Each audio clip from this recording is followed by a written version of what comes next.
Good evening, Nigeria. Good evening, Africa, and welcome to Pacesetter Frontier Magazine's Frontier Discourse Annual Public Lecture Series, the African edition.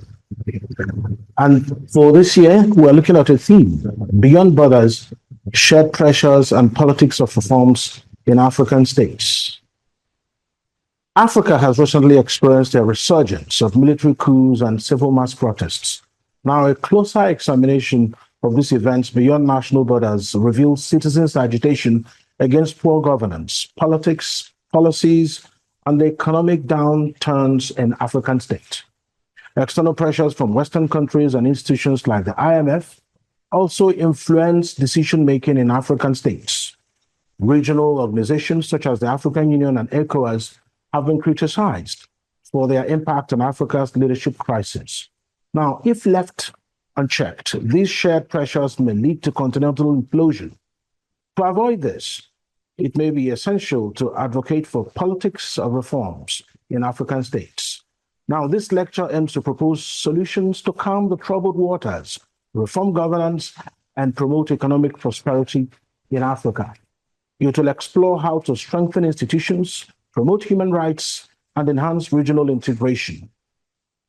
And welcome to this year's discourse. Of course, my name is Alex Obodo. I'm a broadcast journalist, and I bid you welcome from all parts of Africa and the world, where you have graciously joined us from. As you may well know, we have a keynote speaker who will be talking to us, Dr. Joel Howard Taylor, a distinguished diplomat, lawyer, and public servant. She's held several various leadership positions, including First Lady of Liberia and Vice President. Her excellence in leadership and humanitarian services has earned her several prestigious awards.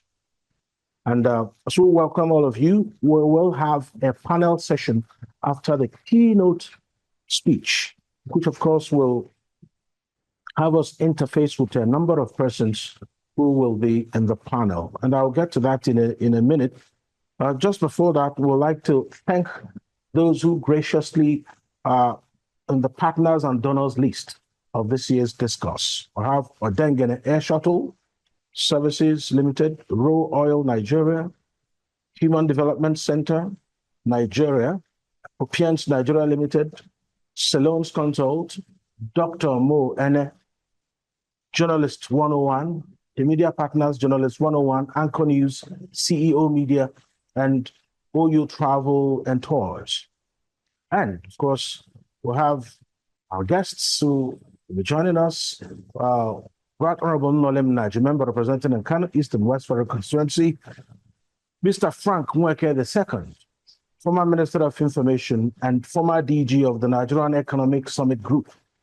Professor Emmanuel Echiagu, Chief of Staff to the Governor of Ebonyi State.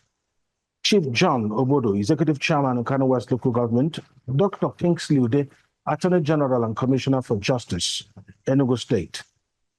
Professor Grace Umezurike, Secretary to Ebonyi State Government. Dr. Iken Eliako, National President, Nigerian Institute of Public Relations. Engineer Prince Lawrence Eze, Commissioner for Innovation, Science and Tech, Enugu State. Professor Oke Ikechukwu, Executive Director, Development Specs Academy, Abuja. And of course, Patrick Ubru, Commissioner for Agriculture and Agro-Industrialization, Enugu State. We also have Engineer Stanley Mbam, Commissioner for Works, Ebonyi State. Professor Tayo Adesina, His Royal Highness Eze Barrister Igweshi Obi Igweshi, Chairman, Kano West Traditional Rulers Council. His Royal Highness Igwe Dr. Charles Moe, Right Honorable Ikemba USA Igweshi, former member, House of Reps, and Chief Chukwudi Naji, Onwa Igurubeze, Chairman, ROWE Oil Nigeria. Mrs. Nyewande Ali Balogun, Engineer Friday Nam, Deputy Chairman of Kano West Local Government. Dr. Ben Woy, Mr. Yakubu Lamai, and the Director General Strategic Communication to Nasarawa State Governor, Ugeze Dr. Obi Igweshi, Dr. Mo Ene, Dr. David Ogunta, former Commissioner for Budget and Planning, Enugu State. Dr. Olubi, more persons will be joining us. So just to let you know that we will be observing some of the protocols here. Remember, this is a continental event. And shortly after that, I will invite the Pacesetter Frontier magazine for their opening remarks. So for the program, we're supposed to take the anthems. So let's observe the national anthem of Nigeria and that of the African Union.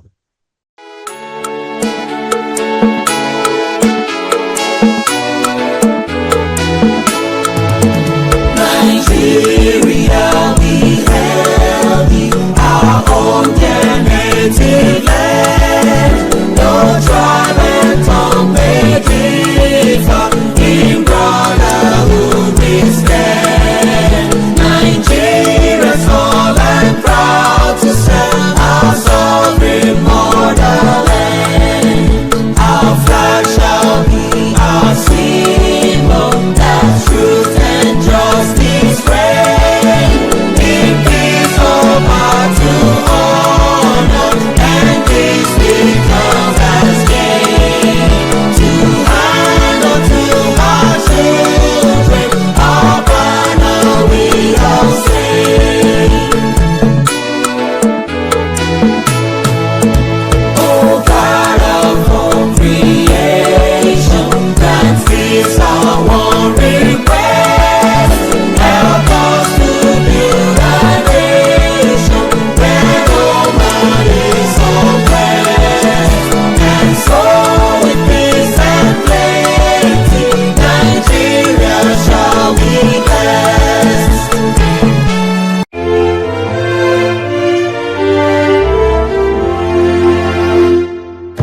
Let us all unite and celebrate together the victories won for our liberation.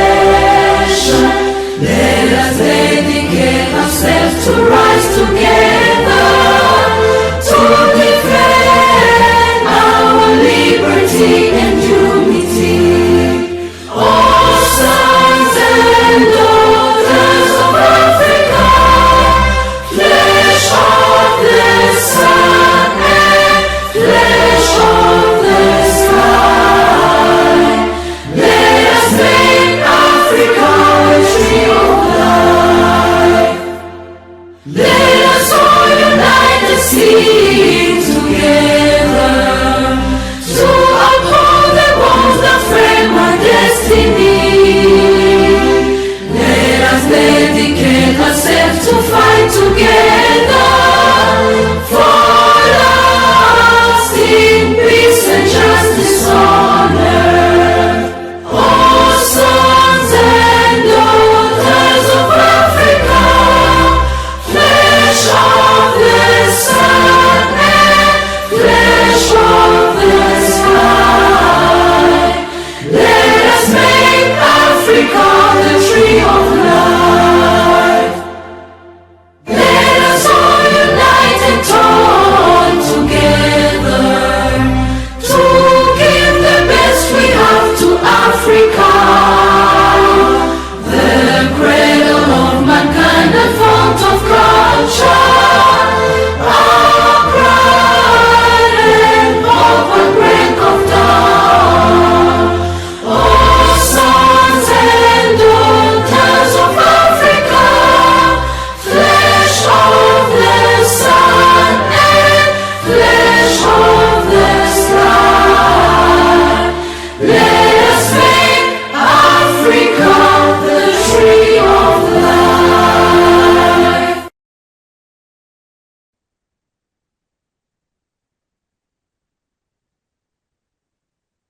So getting ready for that, just to remind you that the theme for this year is Beyond Borders, Shared Pressures and Politics of Reforms in African States.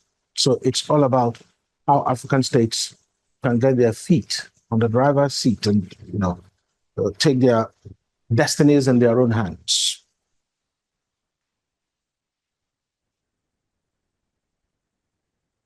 I informed you earlier that we'll be having discussants after the keynote speech, where we'll be featuring some eminent persons who will be speaking and responding to the emerging issues for this discourse.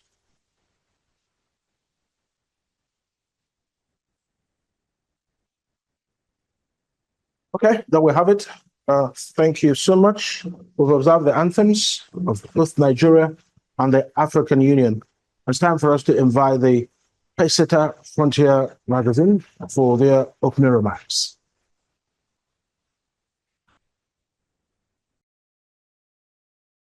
Hello, and welcome to Pacesetter Frontier Magazine's Frontier Discourse. This is the fourth of our annual public lecture series, the African edition. Distinguished ladies and gentlemen, it's an honor to have you here today. Amongst us, although virtual, are men and women of great significance and very, very important too in different sectors. I'd love to, at this point, take special recognition again of Her Excellency Dr. Joel Howard Taylor, the 30th, and I dare say, finest Vice President of Liberia. She was also the former President of the Liberian Senate from 2018 down to 2024. I personally cannot forget the Women Activist Award, which you single-handedly won in 2016. She is the first lady to receive the honorable title of Venerable Chief in the National Traditional Council of Liberia. On an international level, the Pan-African Award of Leadership, Excellence, and Women Empowerment and Humanitarian Award was rightly hers, and of course, she bagged it. The truth is, time will indeed fail me if I want to go into details enumerating all of her great achievements. But I'm afraid even all the time in the world is not enough. We are also privileged to have Chief Femi Adesina here with us. He served as the special advisor, media and publicity to the former president of the Federal Republic of Nigeria, Muhammadu Buhari. His amazing work in the media space from his days as writer for Radio Lagos to when he functioned quite commendably as editor-in-chief of The Sun, coupled with his elegance and productivity as essay to the president, I suspect that must be some of the reasons, amongst many, why he got the honorable national honor of Officer of the Order of the Niger, OON. We also have Mr. Dennis Mugaa. Yes, a writer and editor deserving of his own separate category. Mr. Mugaa won the 2022 Black Warrior Review Contest. Yes, he did. His work was featured in Off Assignment, Fantasy Magazine, Gelada Africa, Washington Square Review, and so on. He has an MA in creative writing from the University of East Anglia, England. He has many accomplishments, but forgive me yet again, I don't have all the time and that much liberty to outline them all. Other great discussants today include Mr. Aniekan Joseph, VP, Growth, Partnerships and Innovation, LifeBank. And of course, the last, but in no way the least, Mr. Chima Christian, Executive Director, Africa's Morning Center for Public Publicity and Good Governance. We can see we really have a good home run ahead of us today. I salute everyone who is currently tuned in on Zoom, Facebook, YouTube, and X, popularly known as Twitter. Thank you immensely for joining us on this special day.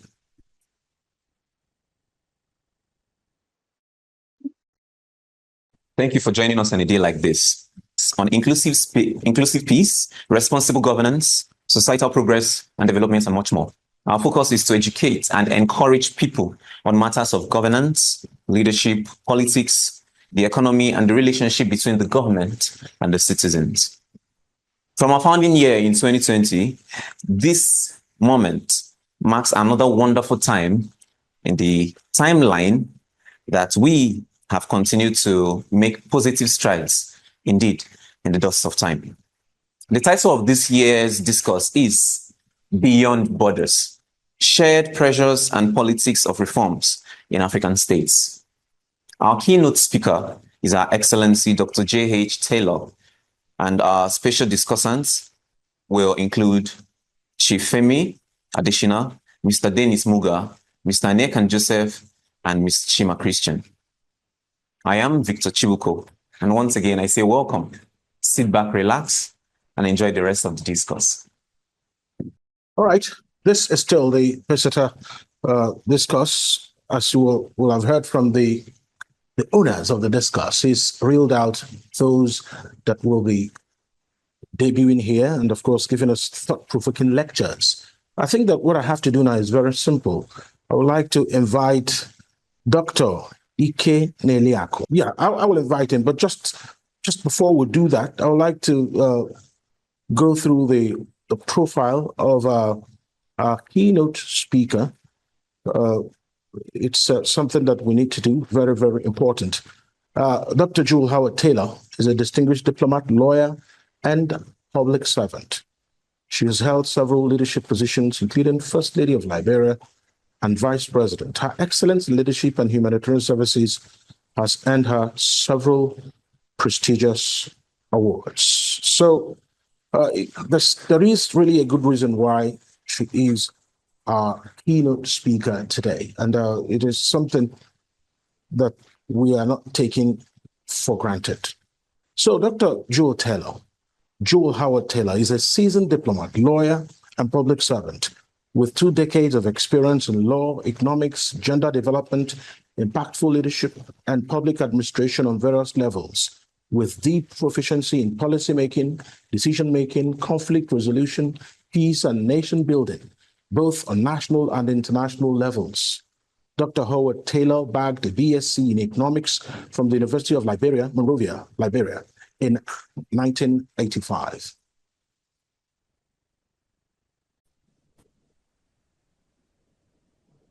Dr. Howard-Taylor bagged a BSc in economics from the University of Liberia, Monrovia, Liberia in 1985, a diploma in banking from the American Institute of Banking, New York in 1991, an MBA in finance from the Cottonton University of Graduate School, Monrovia in 2007, an LLB in law from the Louis Arthur Grimes School of Law from the University of Liberia in 2011, among other prestigious honors in international relations, gender development, business management, and many more.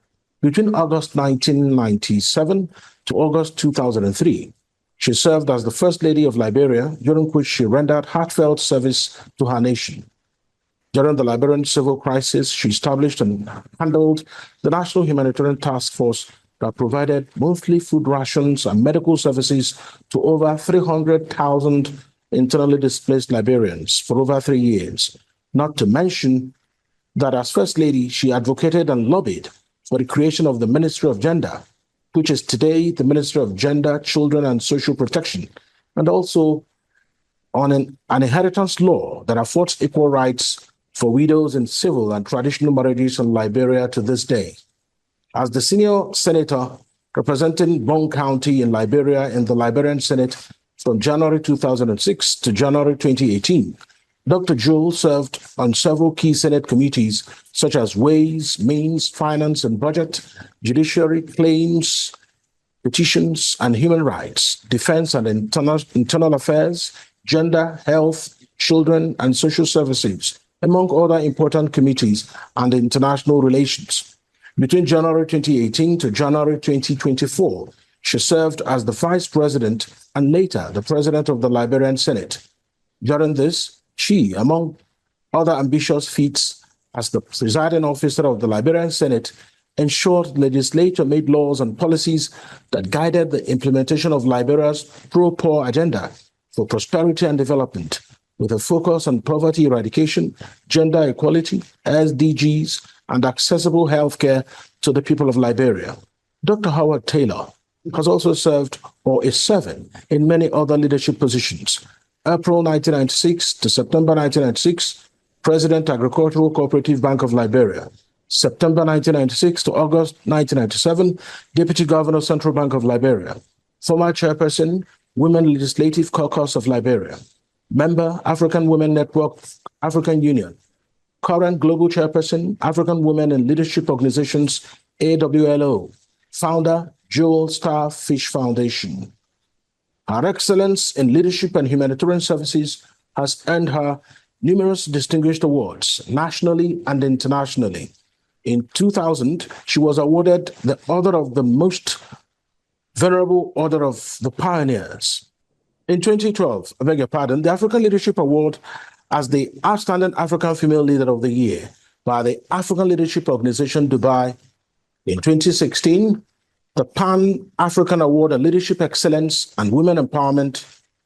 In 2023, Heroes Humanity Award by the Stars Foundation, USA, among many others. Dr. Joel Howard Taylor is a shining light in the discourse of African leadership in the nation building that makes the development of the continent of Africa, social and humanitarian development, and the overall growth of Africa. Ladies and gentlemen, welcome Dr. Joel Howard Taylor, a colossus, a doyen in leadership and international relations, a scholar and an eagle on the tower of Africa. But I will have to invite Dr. Iken Eliako to do us the honors. Over to you, Dr. Iken Eliako. Thank you very much. Thank you, Frontiers. I would like to acknowledge my brother who is in the house, Mr. Frank Mweke II, who is here with us. I'm aware that Frank is one of the mentors of Onochie and his team. We deeply appreciate you, Frank. A good minister you were, a good DG you were at the Nigerian Economic Summit Group, and you have continued to add value to humanity. We sincerely acknowledge and appreciate you. This is one of those evenings that is a mixture of sadness and joy for me.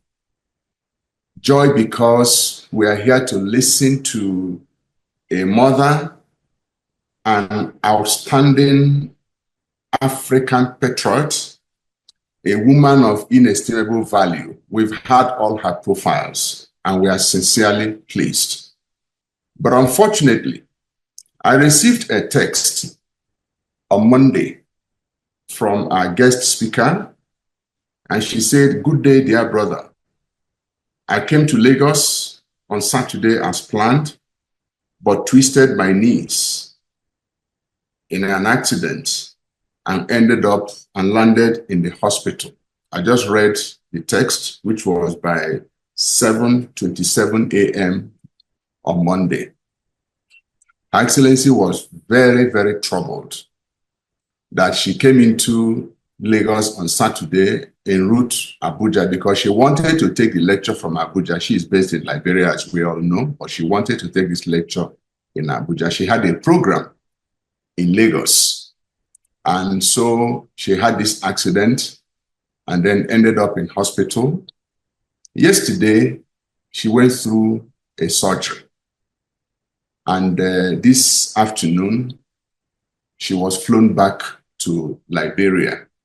I have the video. In fact, they had to take the video and send it to me so that I could show it. But I told them no, that it wouldn't be necessary. I mean, at your level, we wouldn't doubt you. But I saw the video where she was being flown out of Liberia with an air ambulance. It's particularly very distressing that this is the turn of events. But my joy is that she never took this for granted in any way whatsoever. She wrote the lecture herself. She's been in touch with all of us since the past 5 months. So when John Igwesi got this information, he was very distressed. Distressed on 2 reasons. And this is why I felt I should emphasize this for us, because we are building a nation. First, he was very concerned. Let it not be that it was because he brought Madame that this happened, as the case may be.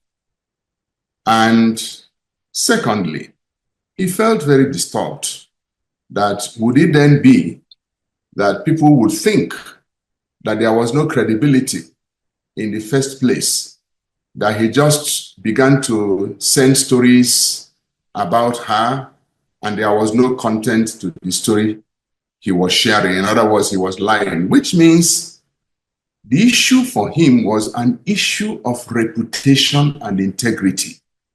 that it shouldn't be that he just went about telling stories that didn't exist.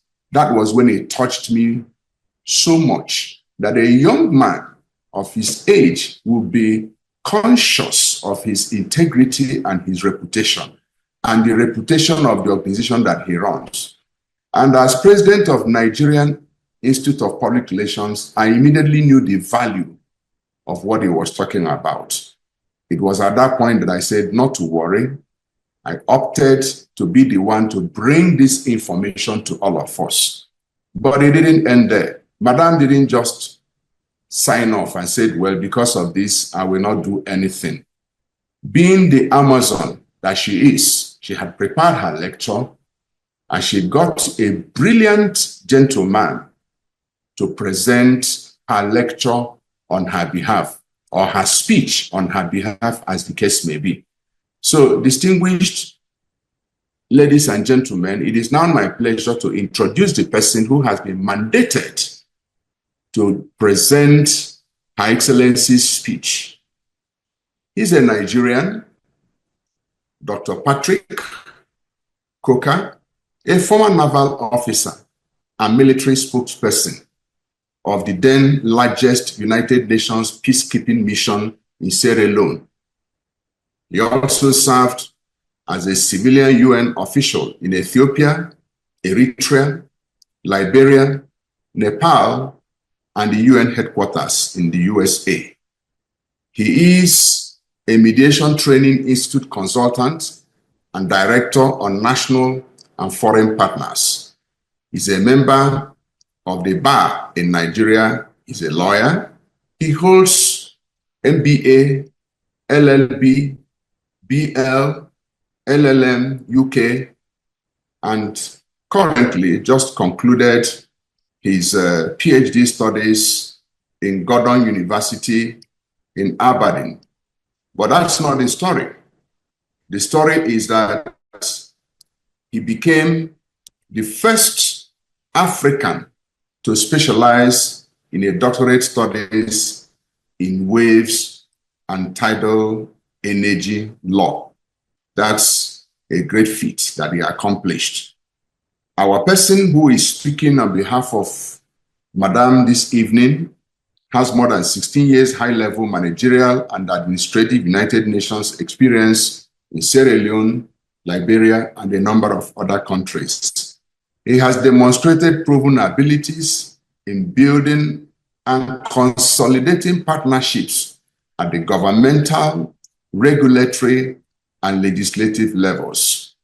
Dr. Coker has demonstrated an ability to mobilize resources from multiple stakeholders for various projects he's been involved in.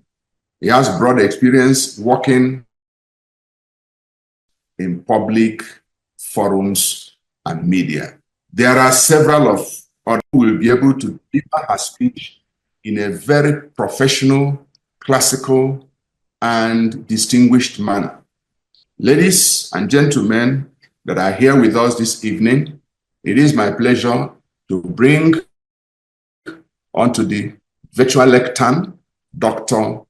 Patrick Coker to deliver the speech of Her Excellency, Honorable Dr. Senator, and so on, Taylor. Thank you, Patrick. Please, you may enable Patrick to go ahead. You may have to, okay, your video is already on. Please, can you unmute him so that he can take it from here? Thank you, Patrick. Can you unmute Patrick? Thank you very much for that wonderful introduction. I must congratulate the organizers. Today, I'm only stepping in the shoes of an Amazon, as has been introduced. And whatever I'm going to say today constitute her thoughts and written by her. And I would waste no time but go immediately into the lectures.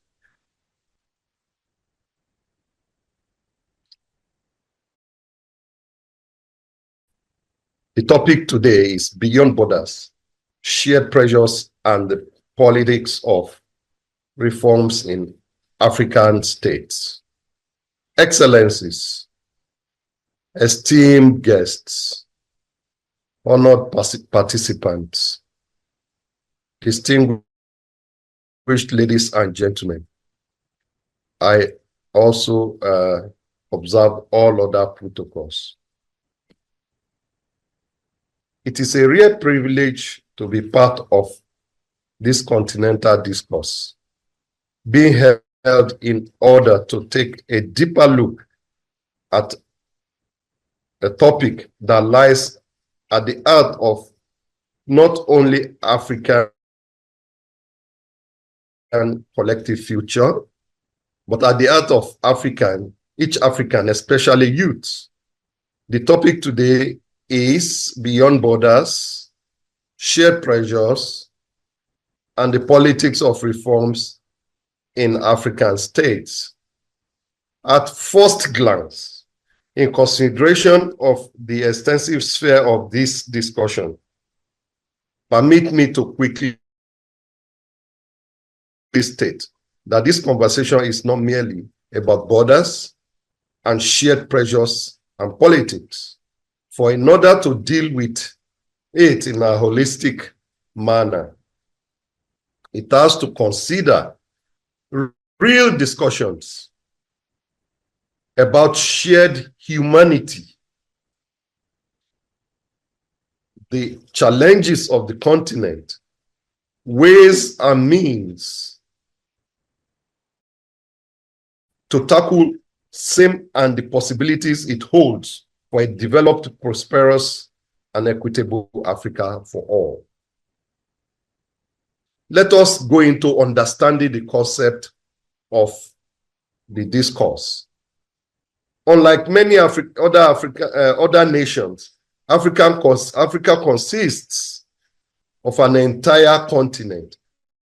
Hence, it must be considered as one unit. According to the most recent United Nations World Meter report, Africa is the world's second largest and second most populous, made up of 54 separate yet interconnected nations with different histories, political systems of governance, levels of development, cultures, and a rapidly growing youth population. Its heritage has varied as its landscape is further inextricably linked by different lineages, including Christians, Islam, Europeans, and Amharic Ethiopia.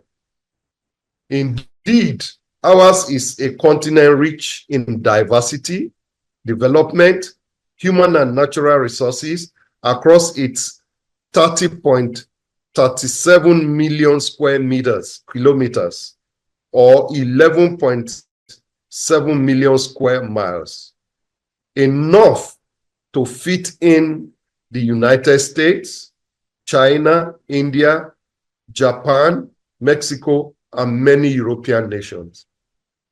According to a 2021 Wikipedia report, Africa currently has a population that exceeds 1.4 billion people, further compounded by hosting the world's youngest human population. However, regardless of these complex metrics, which constitutes the African continent because of its interconnectedness, is a glaring fact that everything that affects one part of the continent affects the rest.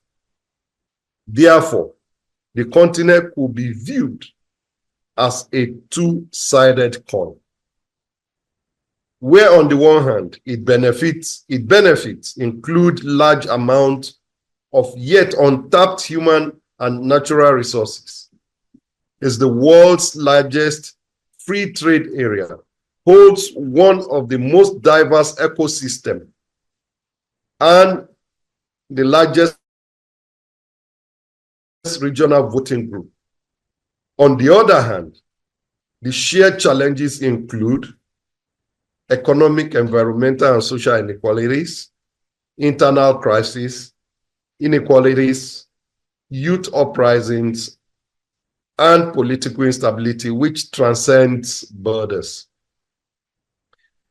It is thus simple to see that beyond the borders which divide yet hold us captive, the only way forward is a coordinated and collaborative approach to continental challenges of dependency, corruption, low opportunities for growth and development, low levels of technological advancement, environmental challenges, high levels of natural resources, political instability, negative colonial legacies, underdevelopment, large youth population, gender inequalities, inadequate infrastructure, lack of innovative and appropriate productive sector, and bad governance, amongst others.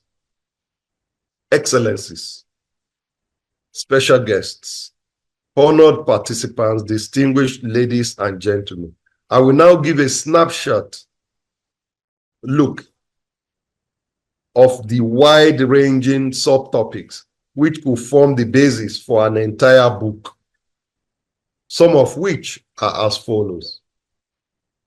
How borders and shared pressures on the continent play a critical role in shaping the continent's political, social, and economic landscape. How colonial legacies changed and reshaped religious, socio-economic, political, and leadership structures, therefore permanently altering governance systems. How economic, social, and environmental pressures on the continent present significant challenges that necessitate urgent, effective, and practical reforms. How to foster genuine politics of reform which reflects the diverse political structures, historical contexts, and socioeconomic challenges faced by the continent.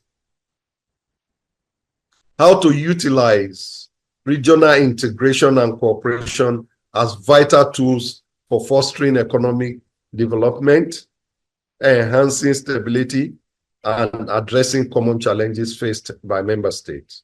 How to inculcate technology, innovation, and industrialization as necessary drivers for reforms as the continent faces multifaceted challenges across economic, social, and political spheres. And finally, not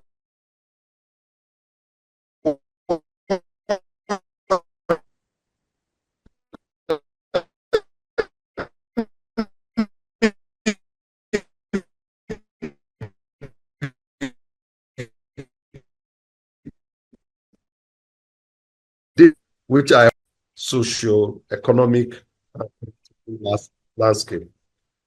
For a visual imprint of what Africa continent looked like before colonization, we can take a look at Henry Miller's depiction as stated in African maps and infographics from 1880. As I look at this map, I hope you will agree with me that it includes peoples of varying African kingdoms, caliphates, sultanates, and empires. Sorry, that map is not here, but definitely you can have an imagination of what she's trying to say. Living side by side as per their tribes and religions, each operating successfully under agreed upon terms and conditions, and in some cases having existed for centuries before foreigners stepped on our land. I'm a firm believer that as a result of the collectiveness of these interchanges, Africa is indeed the cradle of civilization. This is exemplified by the history of great kingdoms, for example, notable amongst them the Malian Empire, which produced the richest man in Africa's history in an area about the size of Europe. The Ethiopian Empire, which was the only African state to defeat a European colonial power. And last, but not the least, the Dahomey Empire, whose warriors were fierce female warriors who defeated many. The landscape shows well-established yet complex political systems and economies based on clear systems of governance, extensive trade routes, economically viable and varied agriculture, and skilled craftsmanship, amongst others. For our forefathers, our land was viewed as sacred inheritance, which must be honored and preserved throughout generations. Hence, their usage of same was tied to time-tested spiritual beliefs that sacred sites, rituals, and practices were necessary for their health and well-being. Overall, the African landscape before colonization was a mosaic of ecological richness and cultural diversity, shaped by interactions of its people with the environment and with each other, a condition which existed for thousands of years before colonization. Let's take a look at the map of Africa after colonization, drawn in 1913 for a visual imprint of what the African continent looked like after colonization. Take a look at a photo by David JL 123/500, as stated in Africa Maps and Infographics from 1913. After colonialism, the African landscape transformed significantly due to the impact of foreign rule, economic exploitation, and social restructuring. Here's a synopsis of some of the changes and challenges that resulted.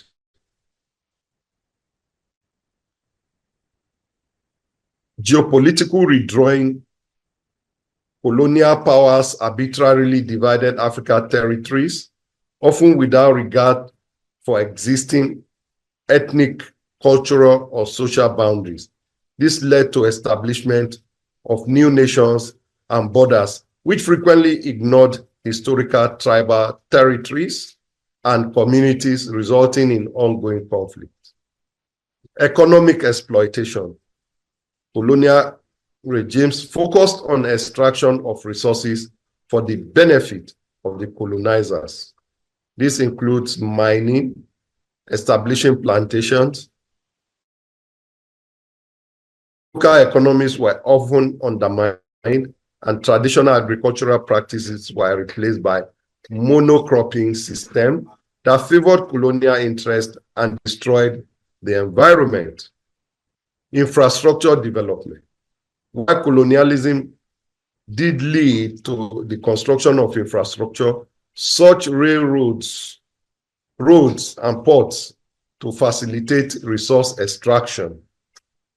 Environmental changes, deforestation, land degradation, and changes in the land. The aftermath of colonization saw various movements for independence and self-determination, leading to significant political changes. Many countries fought for and eventually gained independence in the mid-20th century, which also initiated a process of rebuilding and addressing the legacies of colonialism. Political instability. Many African nations inherited weak political institutions after independence, largely due to colonial administrations that prioritized resource extraction over building stable governance structures. This has fostered political instability, coups, and authoritarian regimes, hindering democratic development and governance. Economic dependence. The colonial focus on resource extraction created economies that depended on narrow range commodities, making them. I do apologize for the technical hitches we're experiencing. We hope that Dr. Patrick Coker will be back to finish the thought-provoking lectures we've been listening to. And of course, so far, he's been taking us on a journey. It looked like we're looking at Walter Rodney's How Europe Underdeveloped Africa, from what I've heard so far, given some of the statistics about Africa, world's largest free trade area, but has it taken off, really? Has it really accomplished its potential? Have you tried to fly from Nigeria to any part of Africa and know whether you can fly directly, whether there are protocols? Also spoke about Africa being the largest international voting bloc. What has that amounted to, really? You have the numbers, 50 countries and more. And at the United Nations and elsewhere, how has that really transformed to something really significant? No seat at the UN Security Council, despite that number. And of course, Africa has been bedeviled by challenges of poor technology, environmental degradation, and not forgetting to mention climate change. Africa seems to be at the receiving end of all the baggage the world is putting out on the environment. And another high point there so far is the negative colonial legacies, because clearly the colonial masters were in Africa for their own gains.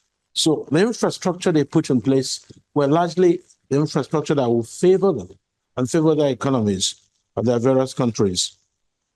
There's also the issue of bad governance and the big challenge of youth bulge. It's been said severally that Africa has a huge youth population. What is Africa doing with this population? Well, there could be templates. We can look at China, got an immense population, and they were able to exploit that. Can Africa exploit our youth bulge? Those are some of the questions that are arising from the lecture of Her Excellency presented here so far by Dr. Patrick Coker. There's also the challenge of regional integration. Recall, if you look at ECOWAS, that's a challenge. You have countries that are bedeviled by coups. They are no longer part of ECOWAS, at least for now. How do you integrate them back into ECOWAS? Because for you to really get to the potential, you have to put together a strong front. I mean, if you have 10 members of a family and maybe 5 persons opt out, you are going to be having a very weakened front. As Africa solidified, especially at the sub-regional level, so regional integration is very, very important.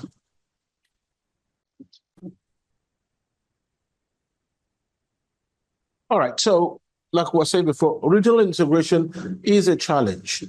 And you have the sub-regional blocks that are really not close-knit. So taking it further to beat some pieces of the lecture, inculcating industrialization. How has Africa faced this? How many countries in Africa are connected properly by rail, for instance? What's the state of the road infrastructure in many countries of Africa?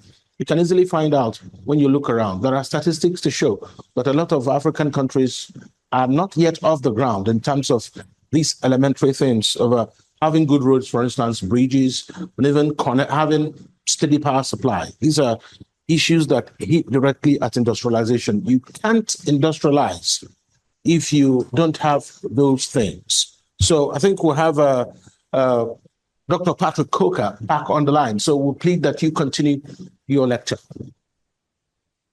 Thank you so much. All regrets. This has to do with infrastructure, electricity. We have to get another computer now to be able to do these lectures. That's right. Sorry for the disruption.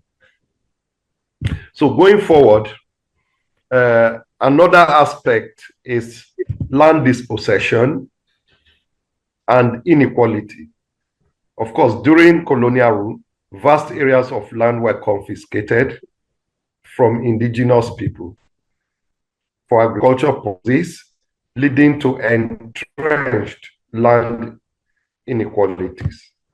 These issues persist to date, with land ownership often concentrated among a small elite, complicating efforts for equitable land reform. We also have cultural loss and identity crisis. The imposition of foreign cultural values and systems eroded many indigenous practices, languages, and identities.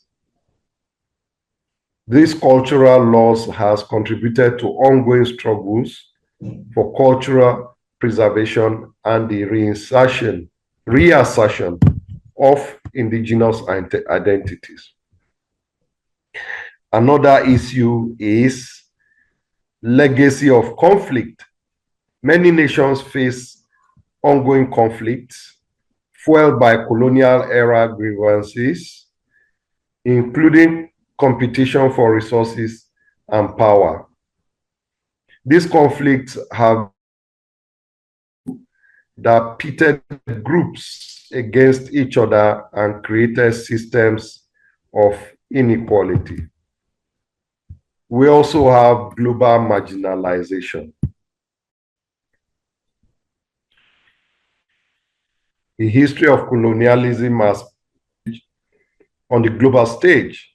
This marginalization continues to affect Africa's ability to engage meaningfully in international trade, diplomacy, and economic partnerships. Measures affect the continent. To truly get a glimpse of what this issue means, let's take a look at the following picture below. Again, all regrets. These pictures are not here, but let us imagine. Conceptualized by Richard van der. I will repeat that. Richard van der. Der, D-E-R.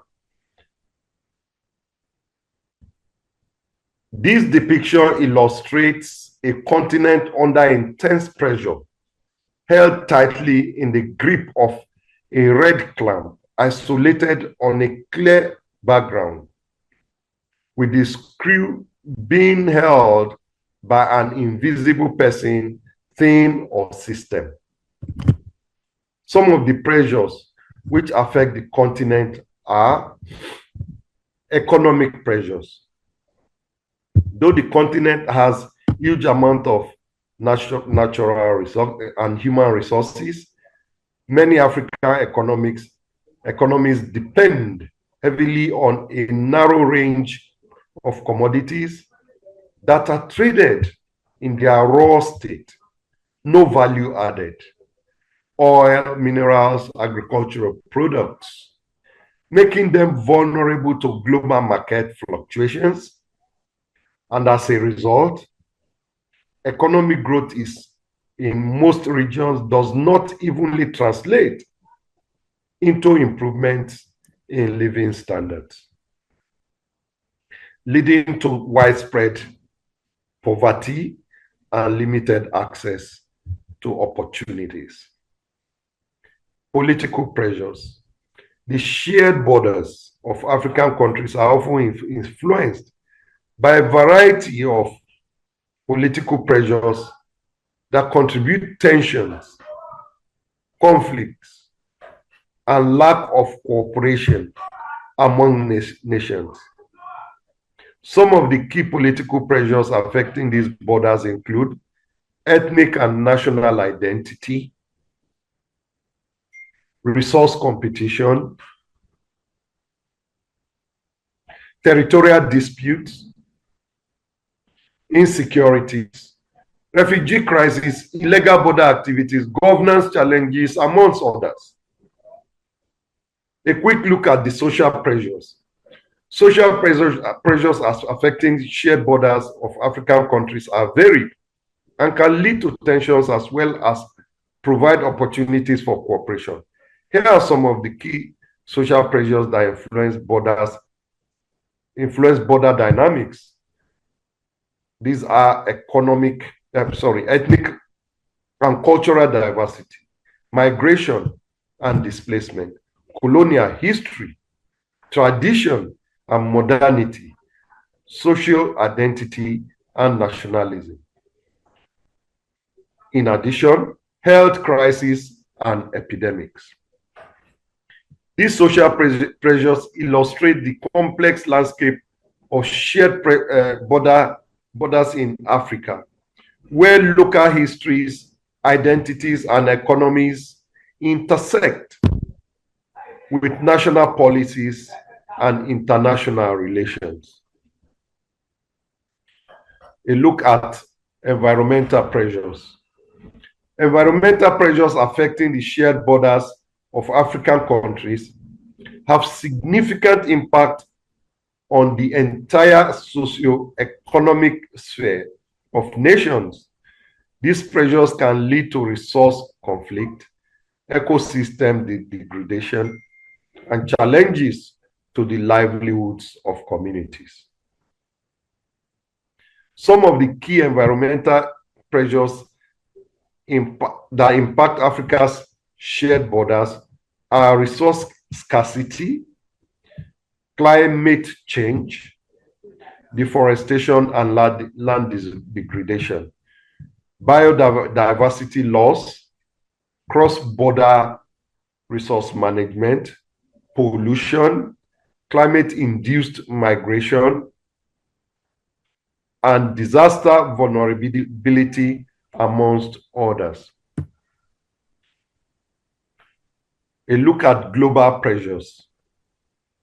Global pressures are at an even greater level and drastically influences the shared borders of African countries, impacting socio-economic dynamics, security, and environmental management. Because of the extensive impact global pressure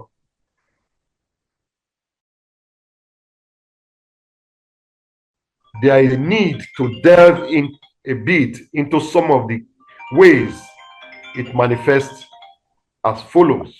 Okay, Dr. Patrick, Yes. you can hear me. You have 14 more minutes.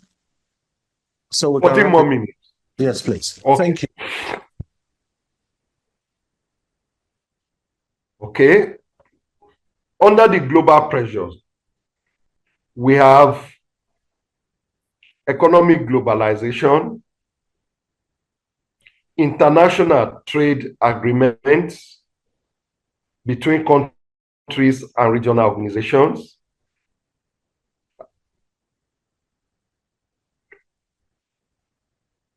and inequalities that come with these agreements, foreign investment resource extraction, which calls for global demand for natural resources that lead to significant foreign investment in border regions.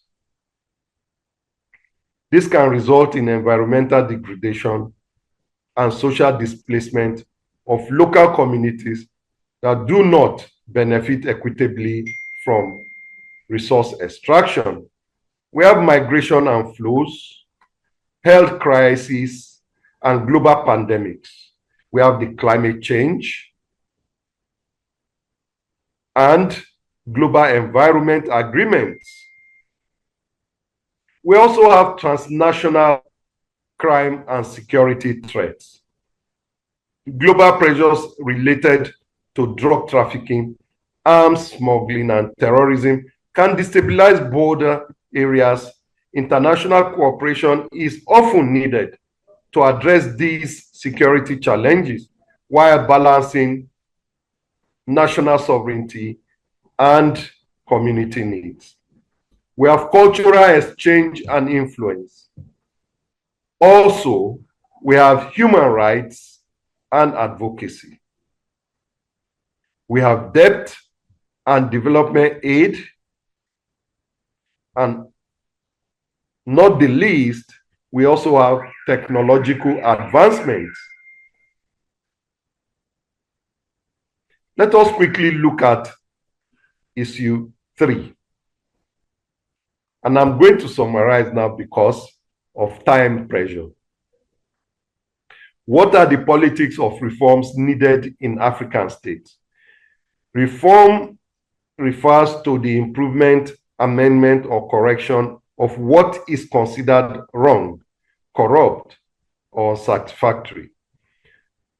This idea originated during the colonial era as Africans began to see the damaging effects of colonialism on present and future, making up their minds that they would do all within their powers to throw off the vestiges of colonialism from their back.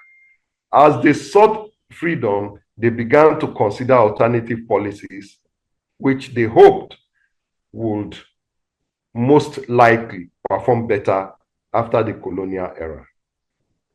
But we know that things are easier said than done, and it was quickly realized that the politics of reforms needed by African states involve a comprehensive approach to addressing socio-economic, political, and environmental challenges while promoting stability and development.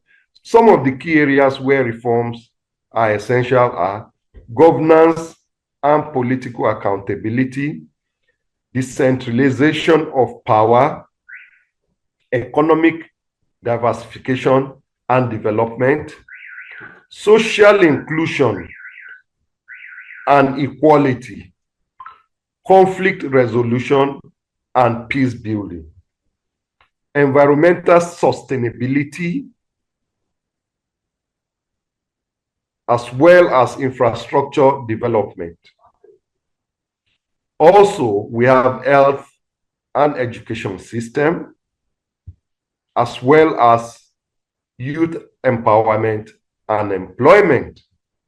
We also have regional cooperation and integration. We have digital transformation,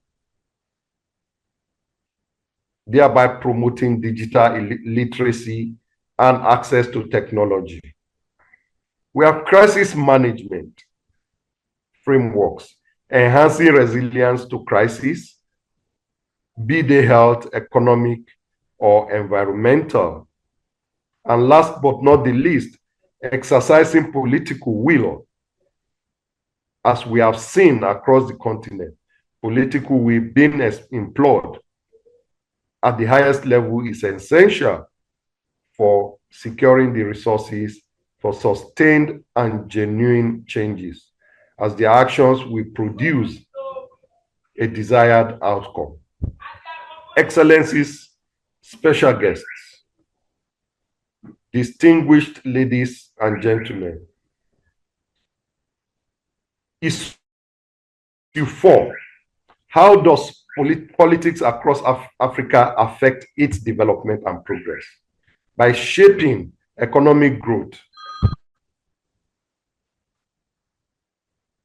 social cohesion, governance structures, and international relations. Here are some key aspects of how political dynamics influence development. Number 1, governance and stability. Corruption and accountability. Policy frameworks. Inclusivity and representation. Conflict and peace building. Regional integration. International relations and aid. Human rights and social justice. Public engagement and participation where political systems that encourage public participation in decision-making processes can enhance accountability and responsiveness to citizens' needs. Engaged communities are more likely to influence policies that reflect their interests and contribute to local development initiatives. Adaptability to global changes, where the ability of political leaders to adapt to global changes such as climate change, pandemic, and economic shifts affect their country's resilience and development prospects. At this stage, I will quickly list out some recommendations she has made. Without going into the details, we could discuss them during the discussion session. To address the shared pressures affecting Africa and forge a better future, a comprehensive approach involving cooperation, innovation, and sustainable practices is essential. Here are several recommendations for how African nations can navigate these challenges. Strengthening regional cooperation, promoting peace and security, integrated resource management, promoting economic diversity through investment in local industries and support to entrepreneurship, enhancing infrastructure development and regional projects, addressing social inequality,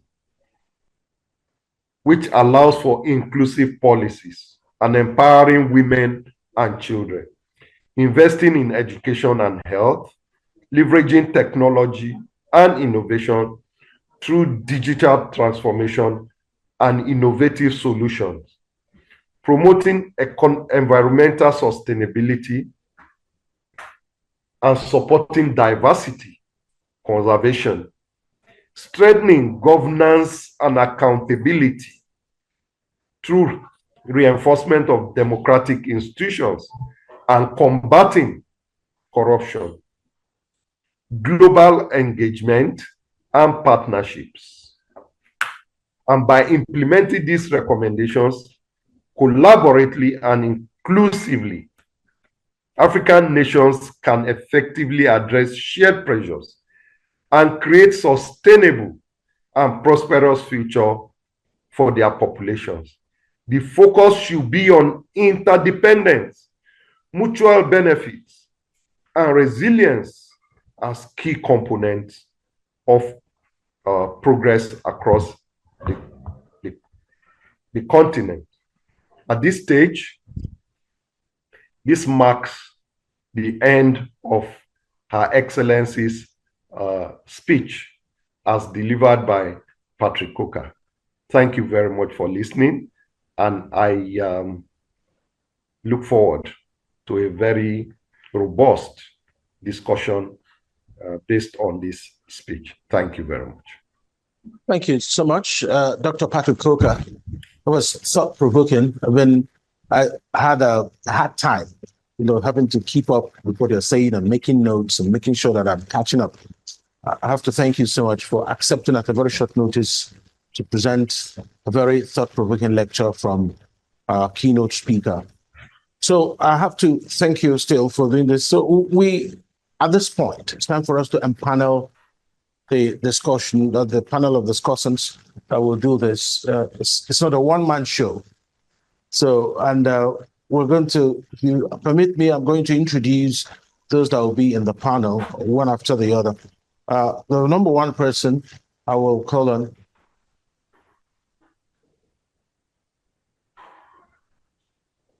So we'd like to introduce some of the discussants.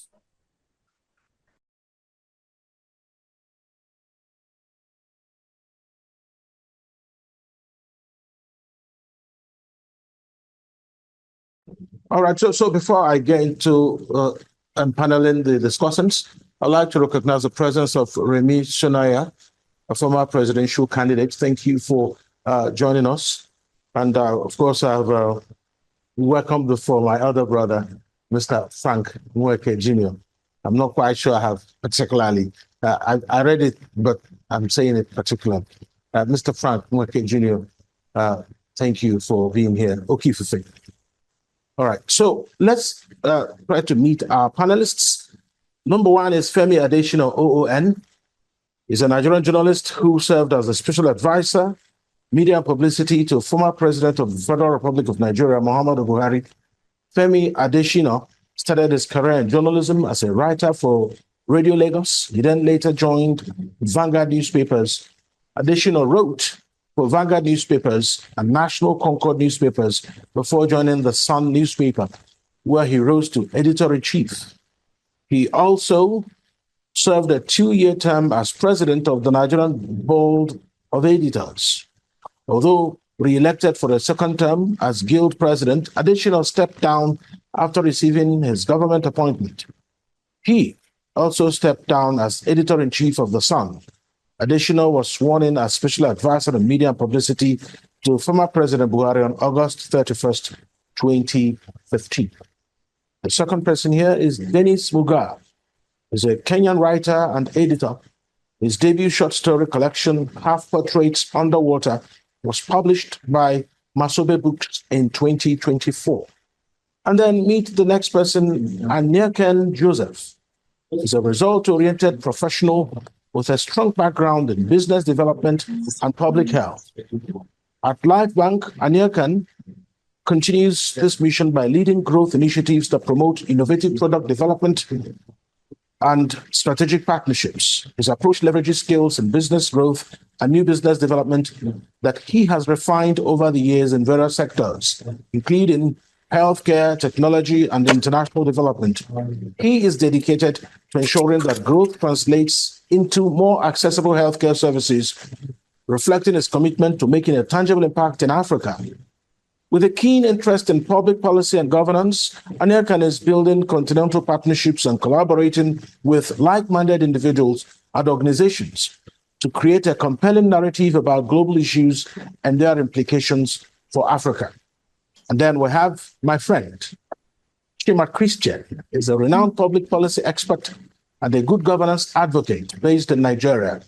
He is the executive director of Africa's Morning Center, a not-for-profit public policy advisory and good governance advocacy outfit dedicated to resolving complex societal issues through actionable insights and strategic policy recommendations.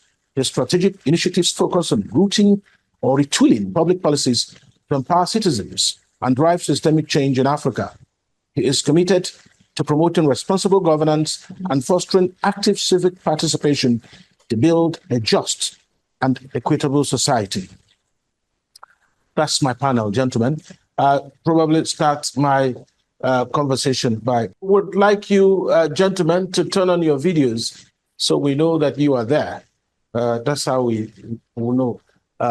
We'll implore you to turn on your videos so we can have this going on. All right, so I would like to start this session with Femi Adesina, OON. If his video is turned on, yes, I can see him. So, Dr. Femi Adesina, there are lots of notes I've made here, but I would like to pick on the one that speaks on political will. That's a long talk in Africa about the lack of political will. What is that about? Is it that those at positions of governance lack the will to do good? Or is there a misinterpretation of what political will is in the African setting? Yes, thank you, Mr. Moderator. I also like to thank the organizers of this discourse, Frontier Discourse Annual Public Lecture. I also like to thank Her Excellency Jill Taylor, as represented by Dr. Patrick Coker. Well, that name sounds very Nigerian. I don't know whether Dr. Coker is a Nigerian, but it sounds very, very Nigerian.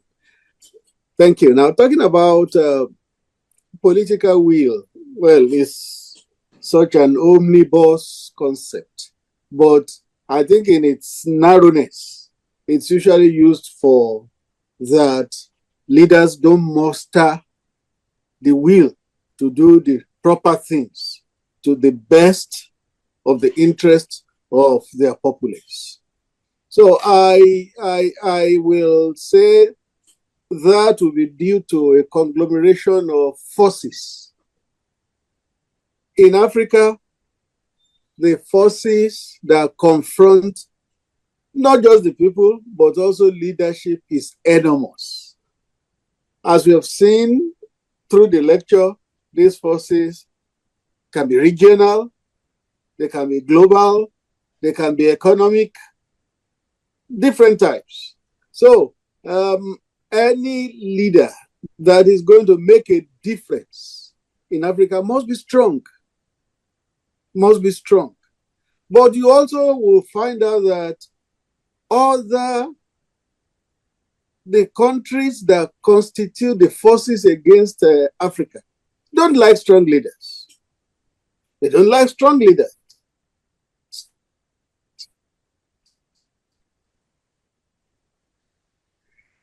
We will have examples of strong leaders in Africa that have been taken out. Leaders that have political. I think there's a bit with to make. I think need. I'm not quite sure I can hear. I didn't get that.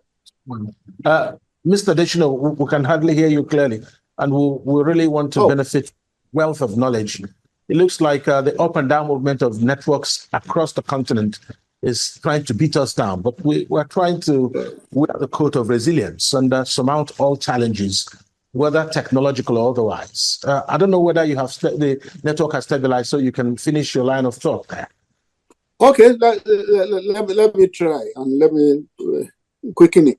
Yes, I think it was Obama who said Africa does not need. Okay, I think that is quite a challenge. Mr. Adesina, obviously, we will come back to you. Let's bring in Dennis Mugaa. And for this, I would like to talk about regional integration. So if I want to travel to South Africa, for instance, I would need to go through all sorts of process before I get there. In fact, recently, Nigerian president signed an agreement with the South African president on a visa for Nigerians who are traveling to South Africa, for which his countrymen were berating him. I'm sure you must have seen some of those on social media. So how do you think this paints Africa, the eyes of the world, if we are facing these pressures back home, that a sitting president who wants to open up his economy and allow people who want to invest in his country to come in, but his countrymen are calling him names? So how do you think regional integration as one of the ways we can escape the pressures we are facing within and without? How do you think you can surmount that challenge? First of all, good evening, everyone. My name is Dennis Mugaa, as you've already heard from the moderator, and I'm a Kenyan writer and I'm an editor as well. So I think with regional integration, I think Africa within intercontinental trade accounts for about, I think, 18%, if I'm not wrong. And then when you look at intercontinental trade in Europe, it's just about 80%. So that means that there's a lot of tariffs that we impose within ourselves, because there's a trade deal which was signed, CAFTA, which was signed in 2019 and has been ratified by around 44 different African countries, from what I know now. So I think there's in as much as we say there are challenges, I think there are policies which are on the way. But then this goes back to the will that you're talking about. Are leaders willing to do this work to actually remove these barriers to trade, to actually follow through? Because sometimes you find that we do a lot of how do I say it? We do a lot of protectionism, like we protect our economies from each other. But I will still say that there's a little bit of progress. I know that I don't know how ECOWAS is structured, but I do know that the East African community has really been trying to remove these barriers, and it's been easier because there's no there are no visas within East Africa. It's very easy for people to trade goods within the East African community. While there are still challenges, it's so much better than it was some years ago when EAC was the East African community was no longer there. And I would say, back to the case between Nigeria and South Africa. So for Kenyans, I know that for them to go to South Africa, it's now there is no visa. You don't need a visa. So it's more or less visa free to go to South Africa. So I do think that sometimes it's not between African countries. It's not the relations are not frosty with. They are frosty with some countries, but then they're not frosty with others. Yeah. So in the big scheme of things, I wouldn't say that everything is completely off, like everything is completely challenging and everything, but there's still steps to be made, but it's that action that people need to continue and move forward with. Yeah.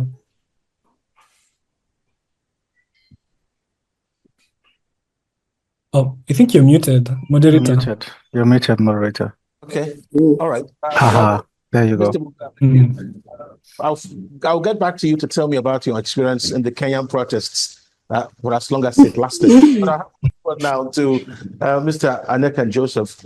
There is a lot of talk about Africa holding one of the largest voting blocs internationally. Perhaps you go to the United Nations, you have more than 50 countries seated, but when you put together that vote, it may not really get you a pound of flesh enough to feed all the sons and daughters of Africa. That's quite a big challenge because it puts quite on the bulging youth population we have back home, and it's breeding a lot of protests on the continent because people are looking at their governments, but they're not getting enough from the international table. How can we change this narrative? By the way, my name is Alex. My name is Alex Owodo. I'm a journalist. Thank you very much. Good evening, everyone. All protocols duly observed. That's an interesting question. And there are assumptions that come with that question that we have to carefully unpack. The assumption is that Africa needs the permission of the world to move forward. Within that question, you can recognize some sort of entanglement, perhaps psychological, that, for Africa to progress, we need to travel to the US, New York specifically, and then get the permission of the collective globe to say, okay, Africa, you are now free to progress. I think that approach to development is akin to what the legendary Bob Marley talks about, emancipation. Is more mental. Do we need anyone's permission to be ambitious? Do we need anyone's permission to have a vision? Do we need anyone's permission for what we want our future to be? And consistently, you'll find high-profile people, you find them crying and complaining, we don't have a seat here and we don't have a voice there. And you will have to ask yourself, how did we manage to find ourselves in a position where we are consistently looking and asking for permission to progress? And if I wanted to be really blunt, I would say that the question in itself is a revelation of why we are where we are. Because eventually, what we must do is to recognize that we are the ultimate beneficiary when we recognize that there's nothing really holding us back. And I do not want to be naive to say that there is nothing holding us back in reality. However, when the mind barrier is broken, we can carefully do an audit of the structural barriers. For instance, Africa is consistently trading in commodities, and the idea of adding value so that you can exponentially grow your economy looks like something that we are too shy to think about. Because the moment we want to add value to raw materials, we are going to compete with people whose lifestyle depend on the relative poverty of Africa. So the moment we begin to take steps that make us competitive, we must recognize that there are battles ahead. And it is in that recognition that the impetus to develop will happen. Thank you. All right, thank you so much, Aniekan.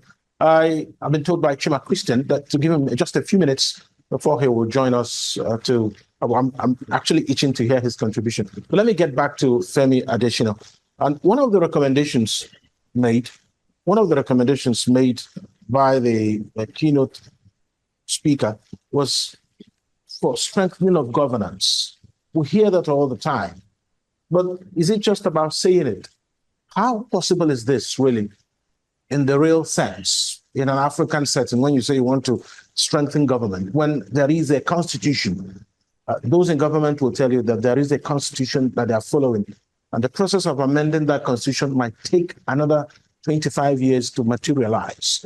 So how do you eventually strengthen governance where there are all sorts of pressures, population explosion, poor technology, you don't have power, rising cost of living?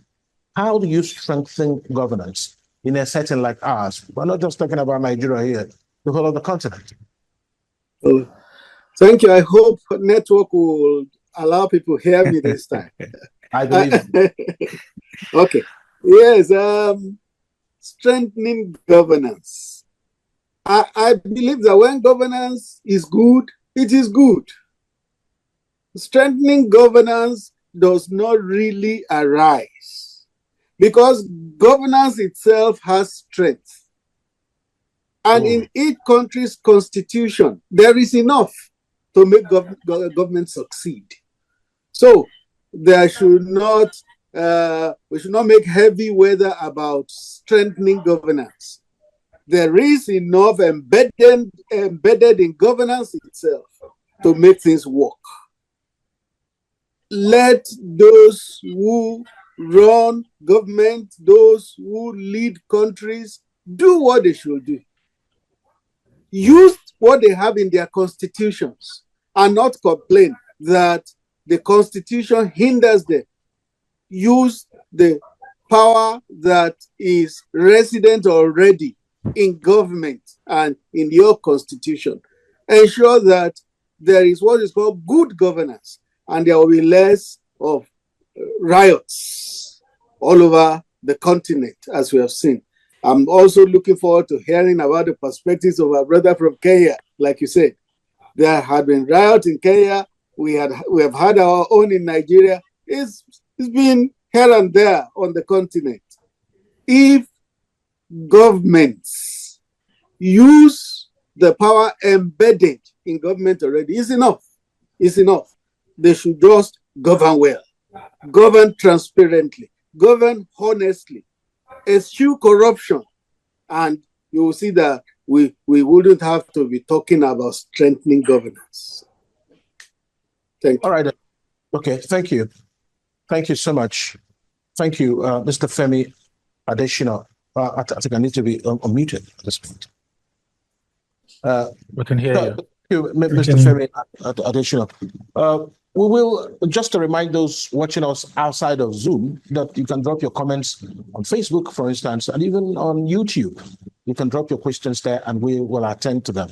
We also have the keynote presenter here who presented on behalf of the keynote speaker, Dr. Patrick Coker. I'm itching to really know what your views are.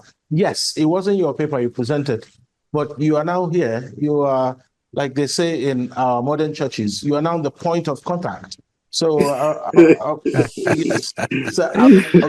you a question, and I'll try to ask that question around your area of specialty.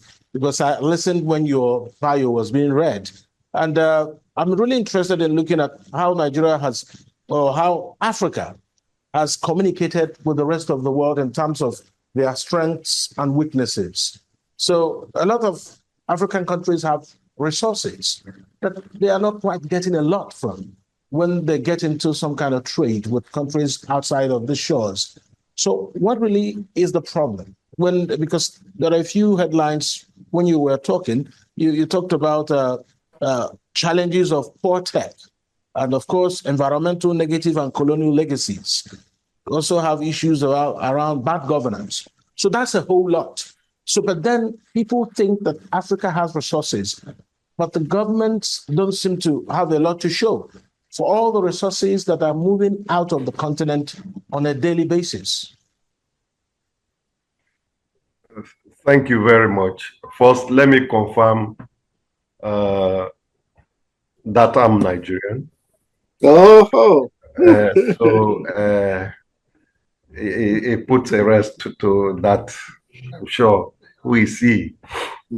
Second, on, Yes, I knew you were Nigerian, but you never know. So, looking at the discourse and indeed the issue of resources, one, I believe we need big thinkers. We need people who don't think in, who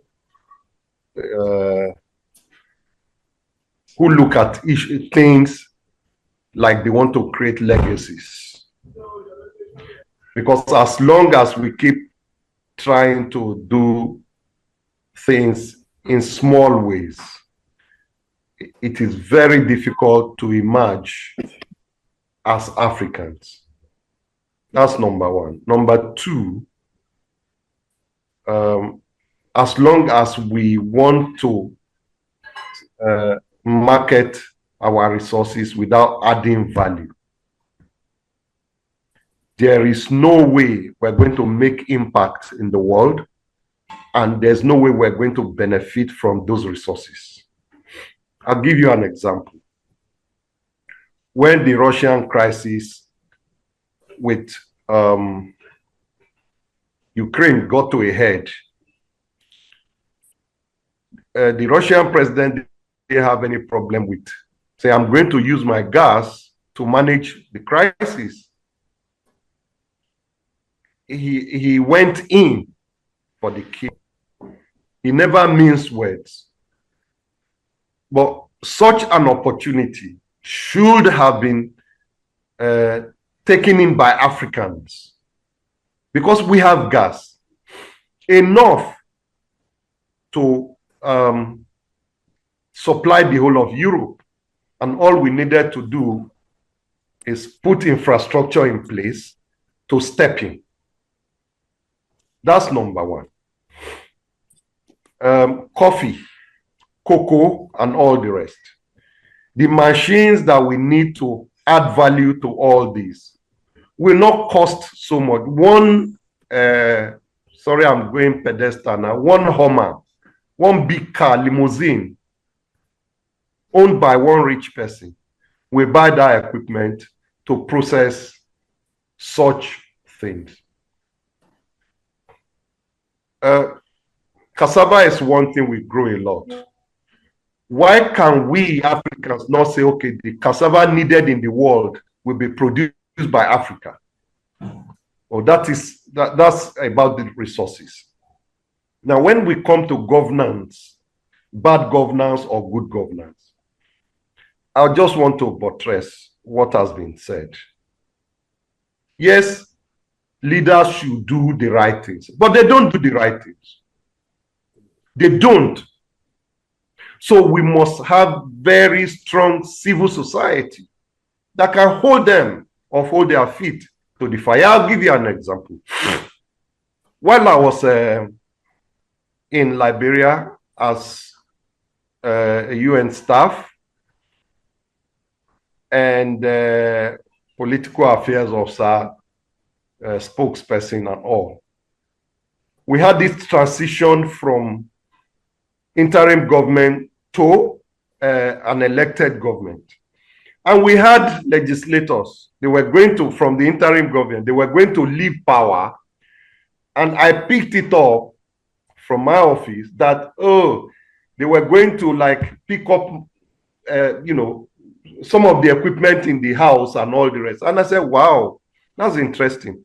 I got to the civil society groups that I work with. I discussed it with them. I said, this is the information I gathered. We must stop them. And you know what we did? We picketed the assembly. They pitched tent around the assembly and made sure that you went in with your car and you came outside. Nothing was moved out. So there are better ways to even use civil society to ensure that governance systems are made to work the way they should work. But where even these civil society members are part and parcel of what happens, sorry, it becomes a group thing.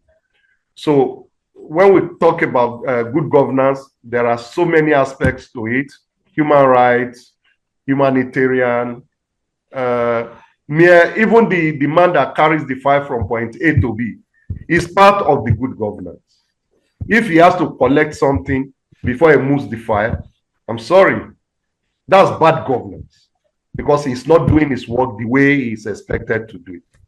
My thinking and my suggest is we must systemize, we must we must use technology to knock off most of these things. As long as technology can deny the human aspect of what we're doing to a large extent, at least technology can do so many things that are out there. We have cameras everywhere. Your budget, place it, put it public domain. Who is getting a contract? Who is bidding? List them out. Let's see them. These are public domain stuff. They are not nobody owns government. You don't have to hide anything. It makes us transparent. Thank God for technology. As far as I'm concerned, we must use technology to its max, and we'll cut off all these issues of bad governance. Thank you.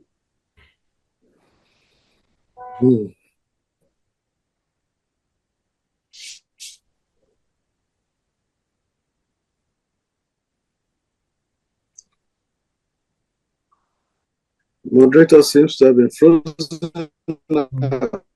Okay, thank you, Dr. Papikoka. We will, of course, with the few intruders just came into the chat, so we're trying to do some house cleaning, if you understand that. So, but I would like to get the thoughts of Aniekan and Joseph on the issues around having our best and ablest hands in governance positions, because the first point Dr. Patrick Coker made was on having big thinkers in government. And how do you have big thinkers when the leadership selection process is flawed?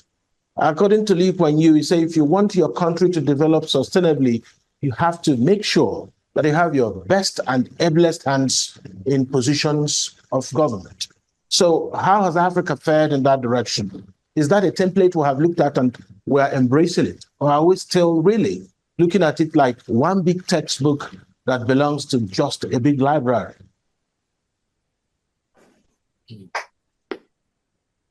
Oh.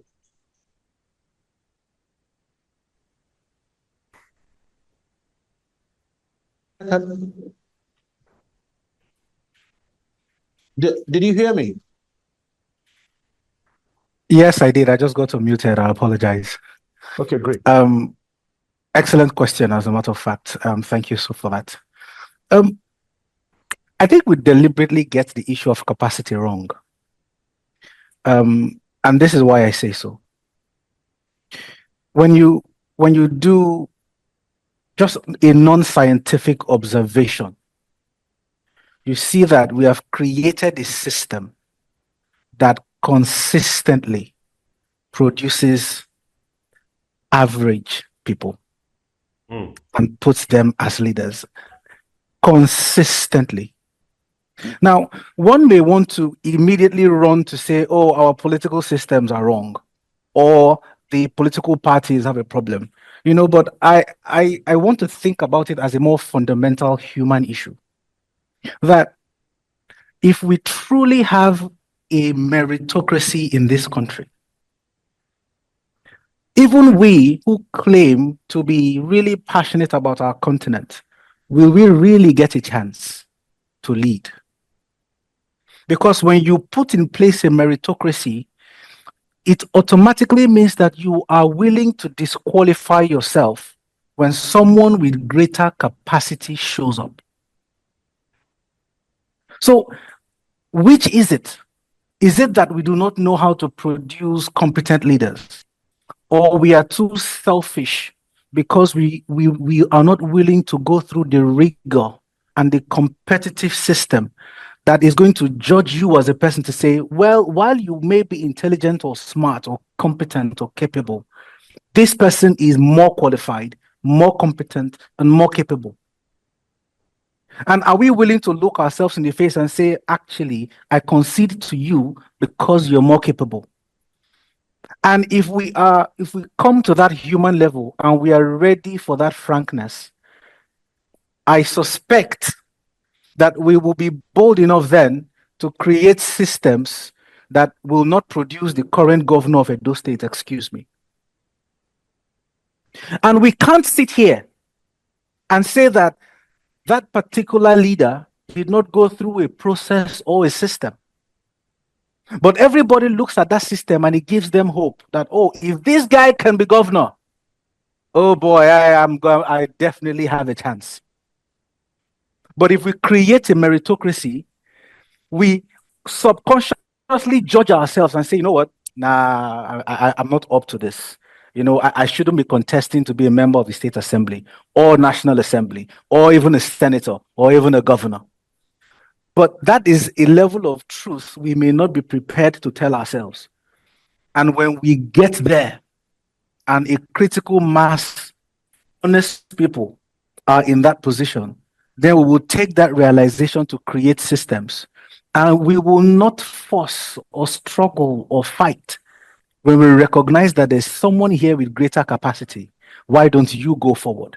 Because in a society that works, people recognize that it is best that the best are in position so that those who are not the best live a better life.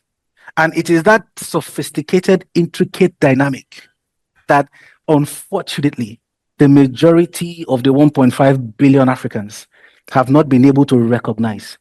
Thank you. And I need to get the thoughts of Dennis Mugaa. Already a heated topic, and it's a big societal problem. It's an issue that the sociologists are interested in, what people do as a group. There were, of course, protests. It took quite some time for the fire to be put out by the Kenyan government.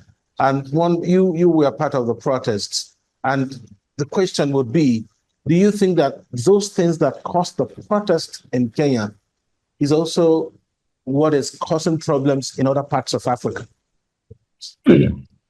Yeah, I would say to some extent, with a few unique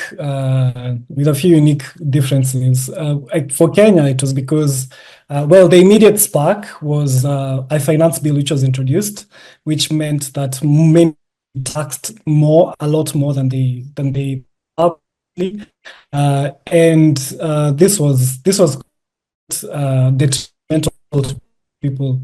So first of all, now in power is called President William Ruto. He came in 2022, and he had said he'll do this radical economic transformation where people who are at the bottom of the economic pyramid will be more supported through funds, through quite a number of things. But 2 years down the line, we've realized that nothing has happened. First of all, people don't have jobs, people don't have money is no longer in circulation, and people have been, because there were still protests last year, but those were led by an opposition, like they were led by the opposition. So what was unique about those? Okay, so why those protests for 2023 died down is the opposition was brought into government, not brought into government per se, but they were promised talks so that they could the issues could be ironed out. But because now this year, what happened is that because this year no one was going to fight for anyone, there was no opposition to fight for people. It's like a pressure cooker. If the pressure is too much, if people are very downtrodden and oppressed, they're going to rise up. And I think the immediate spark was the finance bill. There were still a lot of issues which were in the background. And also, you can imagine also from the lack of jobs meant that people were. So the president wants to do this thing where he is exporting labor to Arabic countries, first to Arabic countries. So people are being promised jobs, but these jobs are not good jobs because they posted on their portal, the government portal, where you can apply for a job to be a housemaid in Saudi Arabia. So while I have nothing against that particular profession, I just feel that it's as close to slavery as you can get in modern day period. And if those jobs are very good, they would have sent their children a long time ago. Would have probably never heard of those jobs to begin with. So you can imagine in an economy where there isn't anything, where there isn't much for people to hope for, people to strive towards, you just have to go now. You just have to go out in the streets. That's your only outlet. There was someone who was saying that he had gotten married. I think he was 25, a young man. He was 25 or 26, and he was saying he didn't have a job. So his wife thought he has a wife and a child. So his wife thought he was talking about to CNN. He was talking about how his wife thought he was a loser and he doesn't have anything else because he just has nothing. Like, so the idea of a protest is the only thing that you have left. And what was quite remarkable about this particular protest were the fact that no one led it. Like there was no one who could say that they were the leader. There was no one who could say, "Oh, I have this party. I'm the one who's going to do this." Just like we want. Initially, yes, the finance bill was the one we wanted to be removed. But it evolved. The movement evolved to we want the president to go. So it's. I remember the day I was out in the streets when the parliament was breached because there were, I think, in the center of the city, we were quite a number. We must have been 500,000 people in the city. But what was so devastating was seeing people being shot by the police. So the police in Kenya are very brutal. They are more or less like SARS, if I could use a Nigerian example. But they're very, so you can imagine people seeing their friends or their colleagues, their family members being shot next to them. So it was a very, very chaotic period. But through that process, we've witnessed, so I wouldn't say the protests have died down. What has happened is a bit of the pressure has been released, just a little, but people's lives have not changed fundamentally because people still don't have jobs, people's taxes have still increased, the cost of living is higher. So I still think that the protests, because they went on June, July, and some part of August, but even yesterday there were protests. But these protests were about femicide, a march against femicide, a women's march. But still, there are protests often because now people are emboldened. People know that if there is a problem, they go in the streets. They go out in the streets. And, Thank you. Yeah. So, thank you, Dennis. So the point is, right now, there's been a bit of a protest fatigue. They are looking to see whether things will change. Whether or not there is a protest. I don't think there's a fatigue per se. I would say things have died, things have cooled down, cooled down, but they have cooled down without the problems being solved. All right. Things have cooled down because of police brutality. It's pretty much the same everywhere, without mentioning the names of the countries. But I think we have Chima Christian back on the line. Good governance advocate. Chima, thank you for joining us. And there is this talk about resource competition. And there's also a challenge about transparent management of available resources. There are two things. You have oil producing countries, you have mineral producing countries, we have countries where all sorts of precious metals are mined in Africa. We have countries producing a lot of the oil in Africa, but then you don't see a lot of that resources reflecting in the infrastructure and facilities that will improve the health or well-being of the people in those countries. How do we tackle this? Or should we all stay and hope that things will get better? What are we supposed to be putting in place? Thank you so very much, and it's my pleasure to be here. Thank you so much to Pacesetter Frontier Magazine and then Onoche and the team for putting this together. Shout out to the Vice President represented, Mr. Femi Adesina here in person, Mr. Aniekan Joseph, my dear brother Dennis, and then the other, I also see Mr. Excellency and the others. It's an incredible opportunity for me to be here this evening, and I'm happy to be connecting. So you asked a question about what do we do, where do we go from here? I think that each generation, you will find that there are good people, and then you will find that there are not so good people. If you're talking about Gen Zs, within the Gen Zs, you will find that there are Gen Zs whose heads are using their language in order, and there are others whose heads are not.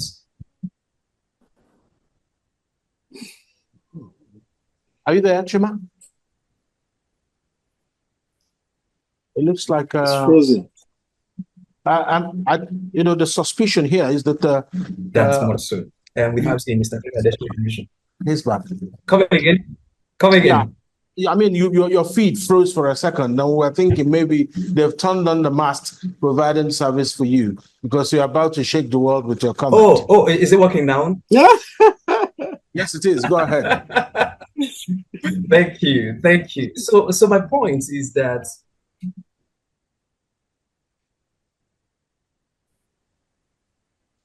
I think every generation fight has this issue. Believe me, my colleagues are somewhere doing Yahoo Plus. And if people like us allow them, they will come back 15 years from now to insert themselves into leadership positions. And then we can be attending conferences, speaking English language, and then people who don't have our values, people.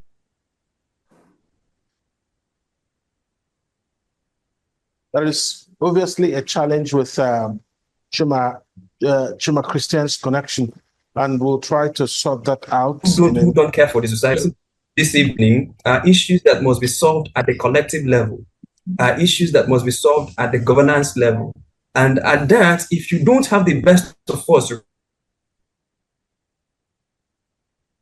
representing the rest of us, then that becomes a problem. See here is that perhaps our parents have tried, they have done the best within the limited resources they have. I'm not sure that the best of that generation represented them in governance. If you ask me, I want to believe that that generation produced much more people who had more capacity than the people who foisted themselves on the system. But then my generation will soon have an opportunity.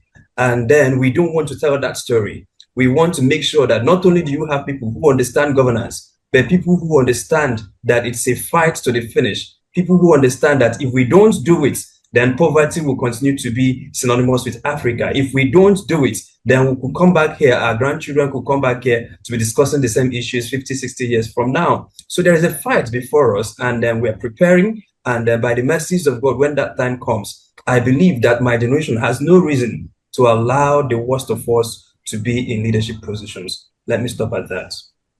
Yes, but I'll stay with you because others, they've gotten to 2 pieces of meat before you came in. I'll hand your piece of meat to you, Chima Christian. Africa, they say, is a continent under intense pressure. But another big question will be, do you think that Africa is also putting the pressure on itself with the way it has handled its own affairs? I don't believe that we have handled our affairs to the best of our capacities. I believe now, you see, within each now there is no society that can be completely independent. We are all created to be interdependent. But usually embedded within every people group are human resources who have the wherewithal to solve the problems of that people group. So if you find yourself in a state, within that state are human resource who have what it takes to solve the challenges within that place. If you find yourself in a country, you have within that country people who can solve the problem of that country. If you find that you are in a continent, you have people within that continent who can solve the problems of that continent. All right. So I believe that we have what it takes. We have people in Nigeria who can solve the issues. We can people in Nigeria who can better manage the issues. But those people are sometimes outside screaming in. And then the people who seemingly don't have that capacity are the ones taking decisions for the rest of us. So yes, you talked about pressure. I don't see that the pressure is there. But again, I am thinking that given the indices, especially with what is happening all over Africa, that sometimes it seems as if it spikes, sometimes it seems as if it is tapered down a bit. But believe me, there is this thing, it can no longer keep happening. In Nigeria, for instance, I know this is an international platform where we're discussing Africa, but permit me for a minute to talk about Nigeria before I come back to Africa. In Nigeria today, the systems are not able to hold again. The center can no longer hold. People are going to bed hungry. And this is not just for Nigeria, this is for many African states. All right. And then at the end of the day, when people want to protest, you threaten them with the nozzle of a gun, the barrel of a gun. And a time will come when Africans, young Africans, will realize that, look, death is death. Whether you are killed in the hands of the state or you are killed by herdsmen and other markers of insecurity, that death is death. And I tell people this, that bad governance is really more expensive than all the efforts you make to bring about good governance. Yes, during the Kenya protest, sadly, some people were killed. But if those protests continued, believe me, now that there are no protests, for instance, between the end of the protest and now, believe me, many more people have died as a result of preventable healthcare issues in Kenya. People who went to hospitals but couldn't afford basics. Oxygens were not in the hospitals. Yeah. Malaria is killing people in Nigeria today. And so when you measure malaria, preventable healthcare issues, preventable security lapses that are as a result of bad governance, and you measure the number of people that are killed by bad governance daily, you will see that the people who are killed by oppressive governance is minuscule compared to the people who die daily in the cold hands of bad governance. So Africans are beginning to realize that, our young Africans are beginning to realize that. So effectively, one day, and that time is near, you will begin to see that you can no longer threaten a people group with the barrel of the gun, because the people are as good as dead. If they come out to protest, they will die. If they go back home, hunger will kill them. So they will come back and assert themselves to take out that thing that is called bad governance. And when we take it out in Africa, this is a land of promise, and I sincerely believe it with all my heart. Thank you so much. There is a song by Two-Face and I think it sounds Sultan. Said one day the bushmeat will turn the hunter. Well, we hope that it won't become a free for all in Africa. So let me, Dr. Patrick, let me quickly come to you for a very quick question, because we talk about issues about inculcating industrialization. Some of you are well-traveled. You are well-traveled. When you land at some international airports, in the US, in the Middle East, in Europe, you see the infrastructure there. You know that this is an airport, but you come around here, quite a chunk of the airports just look like warehouses. So is it this there's a saying here in this part of the world, so is this the leg the cow will trek to its destination with? Is Africa really serious about development when you are not putting in place competitive infrastructure? No, let me put a context to this. Because if you don't have, for instance, steel rolling plants, steel mills, you will find it difficult to provide railway infrastructure. That's why it looks like it's a big deal in places like Nigeria and elsewhere. So if we are not serious about industrialization, are we not putting more pressure on ourselves? If people in government who have access to the funds take the funds and move to other countries to put it in their banks. But we don't have railway infrastructure. Nigeria still generates a little less than 4,000 megawatts sometimes. Some other parts of Africa are struggling with other things. If we continue to do this, this vicious cycle will continue, and we'll still may not have the infrastructure needed in the coming 15 years, and we'll still gather to cut ribbons where boreholes are sunk in our communities. I mean, shouldn't we be celebrating some very gigantic infrastructural accomplishments in Africa other than just cutting tapes where boreholes are sunk in different communities? Thank you very much. Industrialization. As Africans, I believe we must decide on how to manage some, some of our needs and requirements as we go along. I'll give you an example. To travel between Nigeria, to travel between Sierra Leone and Liberia. They share borders, but you have to first travel to Cote d'Ivoire and fly back to Sierra Leone. Sometimes you travel to Lomé and fly back to Sierra Leone. Now, these are two neighboring countries.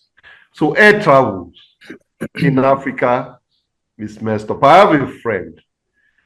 If he wants to travel from one part of like Gambia to Nigeria, he goes to Europe, then comes back to Nigeria because he doesn't want to, lay over hours of this and that. So just air travels alone, we cannot manage. Now, talking about infrastructure, as long as we, again, I'll come back to my big thinking, as long as we don't think big, I believe we would continue to take the back stage. For example, we know what we need in Africa when it comes to textile, when it comes to our livelihoods, and what have you. One or two nations in Africa can decide to say, look, we're going to produce what Africans we eat.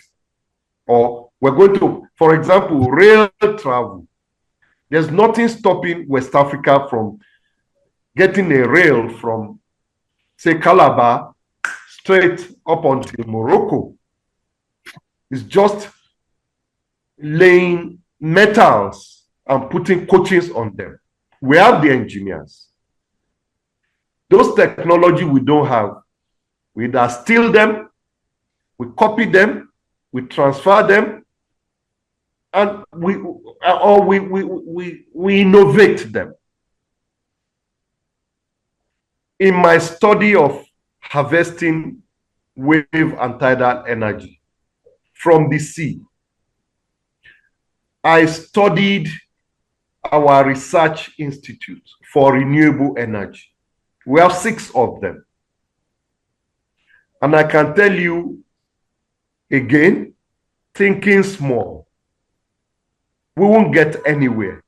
We will still continue to make prototypes, tiny little things, scientists discovered years before and would think, oh, we're innovating.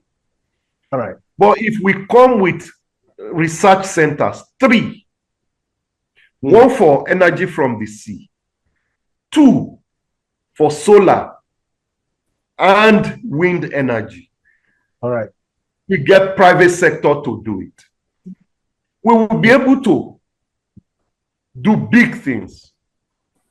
But for now, we put 1 small solar panel on the house and we're happy, yeah, we have solar energy. In Europe, people put solar energy on their building because they produce for themselves, and they sell it to the grid. So they make money from what is on their roof. In Africa, we buy from the shops and bring here. We have learned to put go to Morocco, massive panels and generate the electricity we want. I mean, these are my thoughts.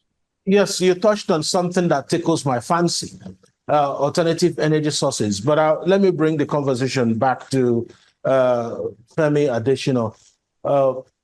Nigeria, I referenced that before, that it looks like we are jinxed around 5,000 megawatts. And we are told that even if we manage to generate, anything higher, we cannot put it on the grid because we don't have the infrastructure. Now, back to the issue of infrastructure.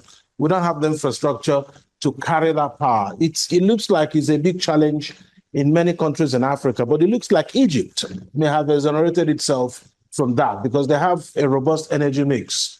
Same for out of Africa now, India, for instance. India have a very robust energy mix, alternative energy plants. Their solar energy farms are just massive. You move a little away, you go to China. What they have there is mind-blowing, which at the end of the day comes back to education, infrastructure, and governance. So, Femi Adesina, what do we need to do? For instance, if we decide to give ourselves a 5-year plan or a 6-year plan or even a 10-year plan to say, okay, Nigeria, we need to have, or Kenya or Ivory Coast, we need to have a solar farm or a wind farm that will provide energy to complement what we have in the grid in different countries in Africa. Is it impossible to have graduates who have gone through some of the finest schools abroad to come help, to nurture young talents back here that will over time own these particular set of infrastructure? Because the argument everyone brings up each time we talk about solar is that, one, it's expensive, two, that we have limited knowledge. Working with these two, because we are now on borrowed time. In 3 minutes, please, you respond. What do we need to do to really get on the bus? It looks like Africa is operating like a prophesied Category 4 hurricane that is still a tropical storm. Thank you. That brings us back to where we started from, political will. Africa has massive infrastructure deficit. And unless the leadership musters the needed political will, things will not change. Things will not change. See our country. Well, because it was President Buhari I worked with, he used to say when he came, there were no roads, almost nationwide. There was no power. There was no rail. There was nothing. Infrastructure deficit everywhere. But at least we saw some will mustered to get things done. Was it accomplished before he left? No, it couldn't have been accomplished in 8 years. It's going to be a continuous thing. Maybe two, three administrations may then get it finally. But unless we have that political will to get things done, we will just be oscillating around the same thing. And after 20 years, you ask yourself, well, we know at this point 20 years ago, and we'll find that we are still there. Therefore, leadership must muster that political will to change things. We see the rest of the world. Like our brother said, you go to some countries, you see their airports, and you see your own like a warehouse beside those ones. Youth particularly will be angry. 10, 50 years ago, you were generating your own water. Borehole. You were like generating your own power through generators. You are doing all the social services that government should provide. You are doing it yourself 15, 20 years ago. Today is the same thing. And in another 10 years, it will likely remain the same thing. It shows you that there's absolutely no will for things to change in Nigeria, in Africa particularly. So we must get to that point that leadership must muster the will to change things for the sake of the citizen. The citizen must be at the center of any policy. The citizen must be at the center of anything government is doing to touch their lives and change their situation for the better. That's what I'd like to say. All right, great then. Let me come to you, Aniekan. Some of the recommendations in the keynote speech is for us to have great investments in education and tech. Do you think that is happening as we speak? Or is there something that we need to tweak in the way we are going about it? Well, because around this place, some people think that tech is about buying computers. Is that what it is?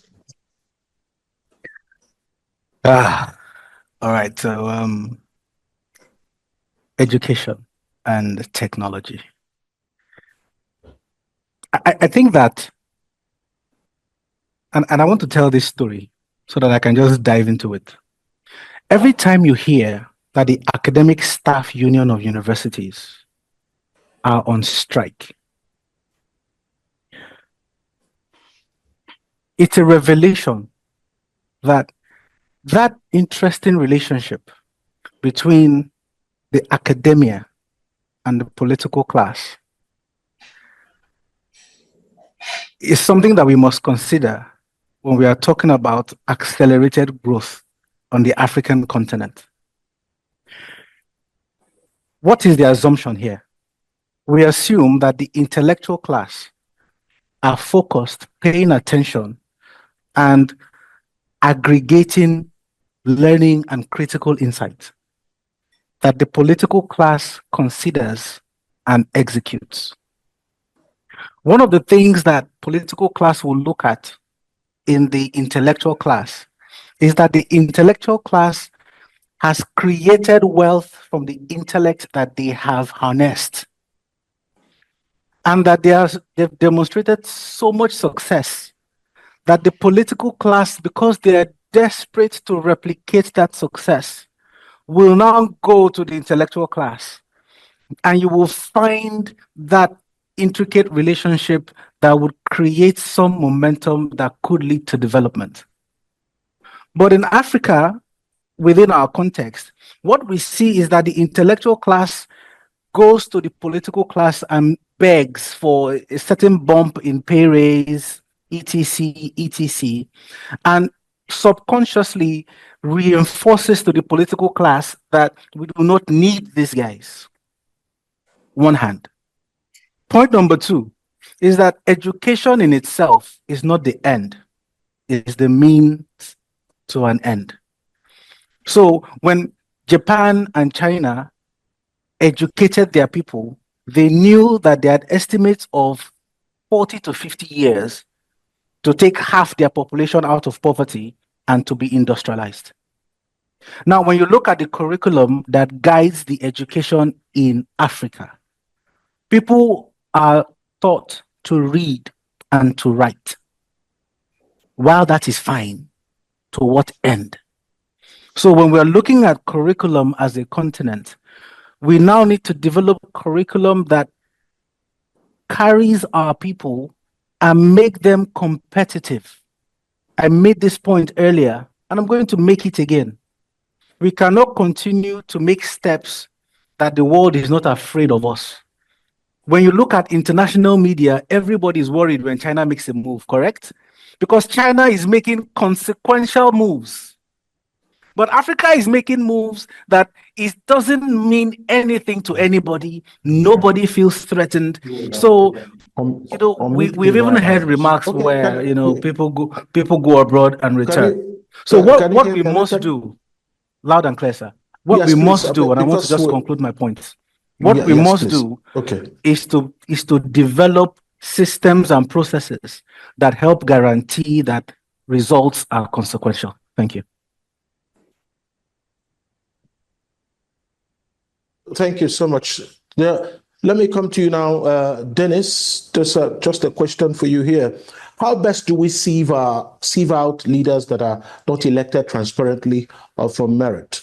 Because elections have continued to disappoint countries like Nigeria and elsewhere.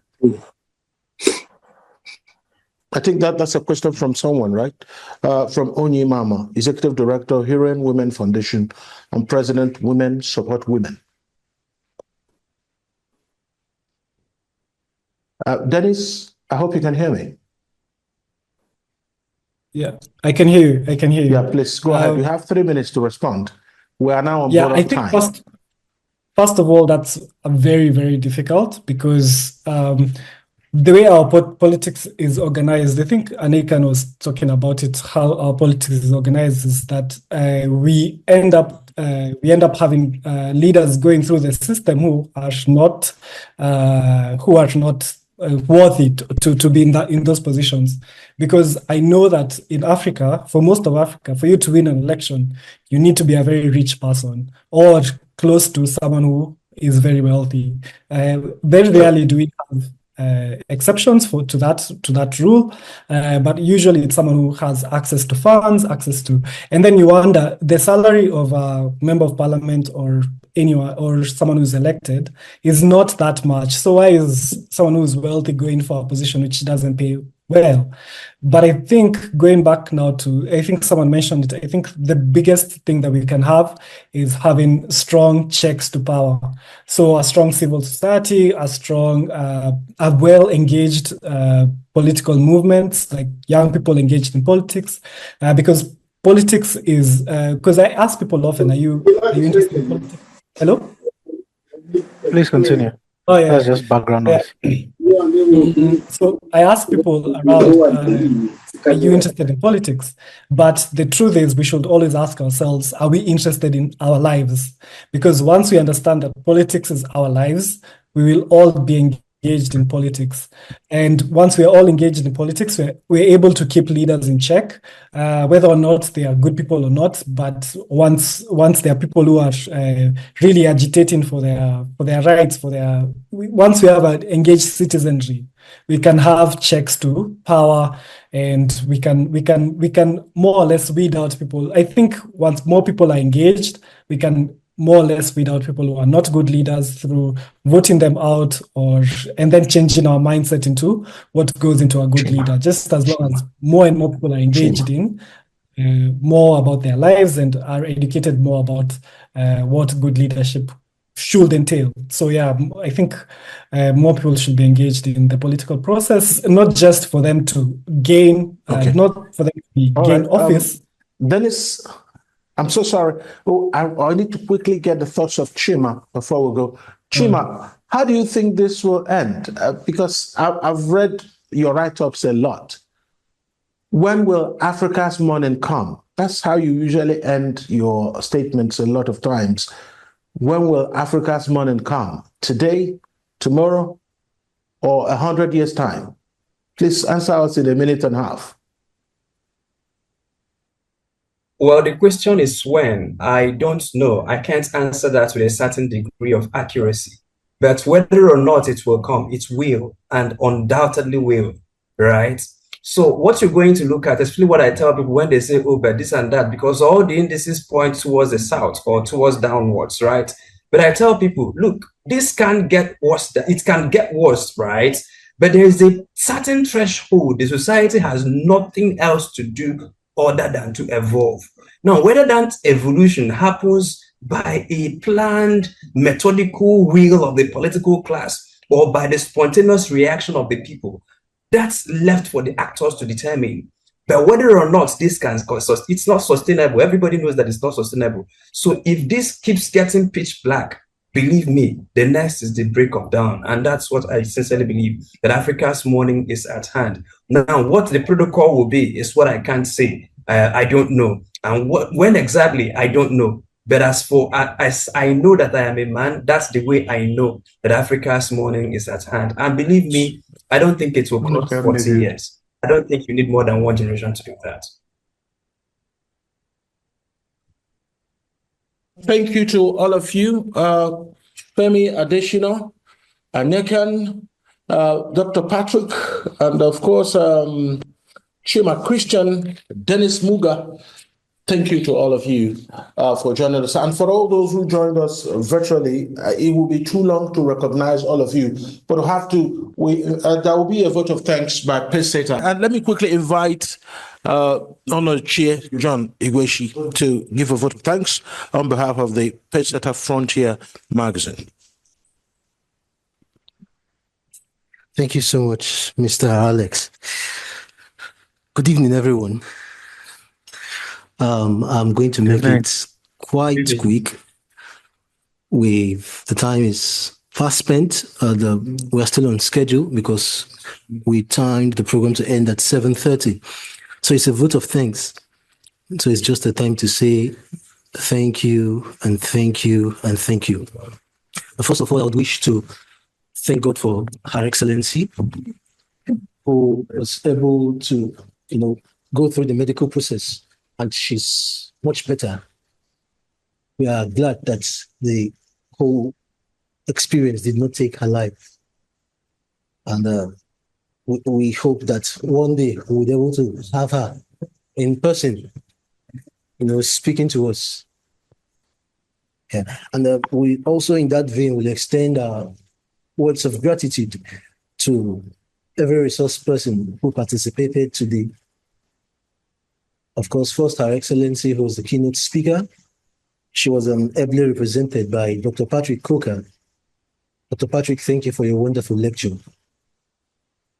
I would also convey the gratitude of the entire members of Pacesetter Frontier magazine to Chief Femi Adesina, the immediate past special advisor to President Muhammadu Buhari.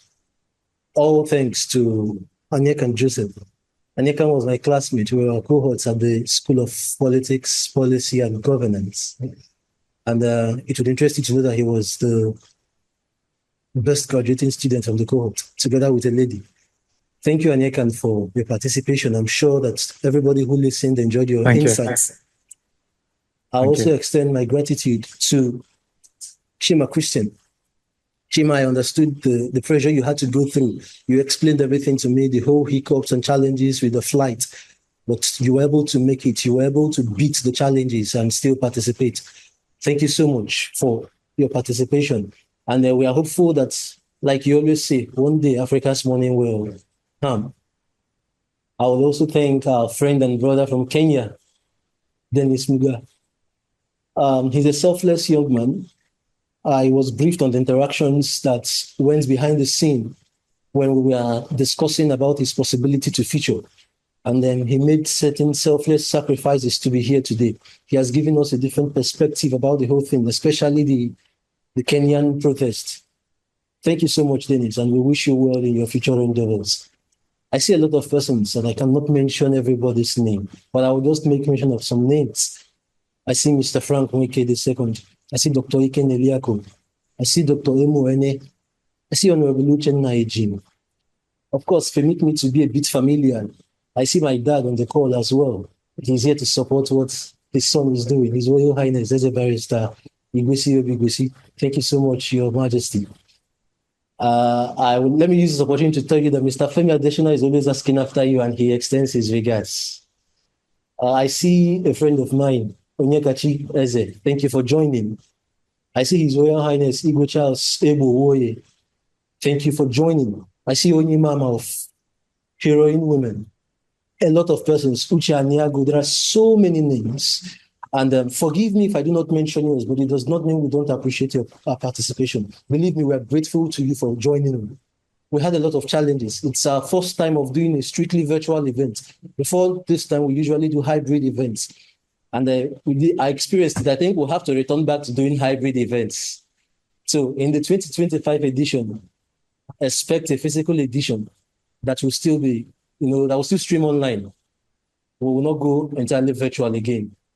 So to each and everybody on this call who weathered the storm, who sat with us despite the challenges, even when we had infiltrators, we are very grateful. The Frontier Discourse is an initiative that has come to stay. And we will always call for donors and partners to identify and recognize what we do at Pacesetter Frontier magazine. Without taking much of the time, accept the gratitude of each member of the Pacesetter Frontier magazine board and management. Thank you to all our partners, the media partners as well. We are grateful. And I say, see you all at the 5th Frontier Discourse Annual Public Lecture Series and Awards in 2025. Thank you and good evening, gentlemen.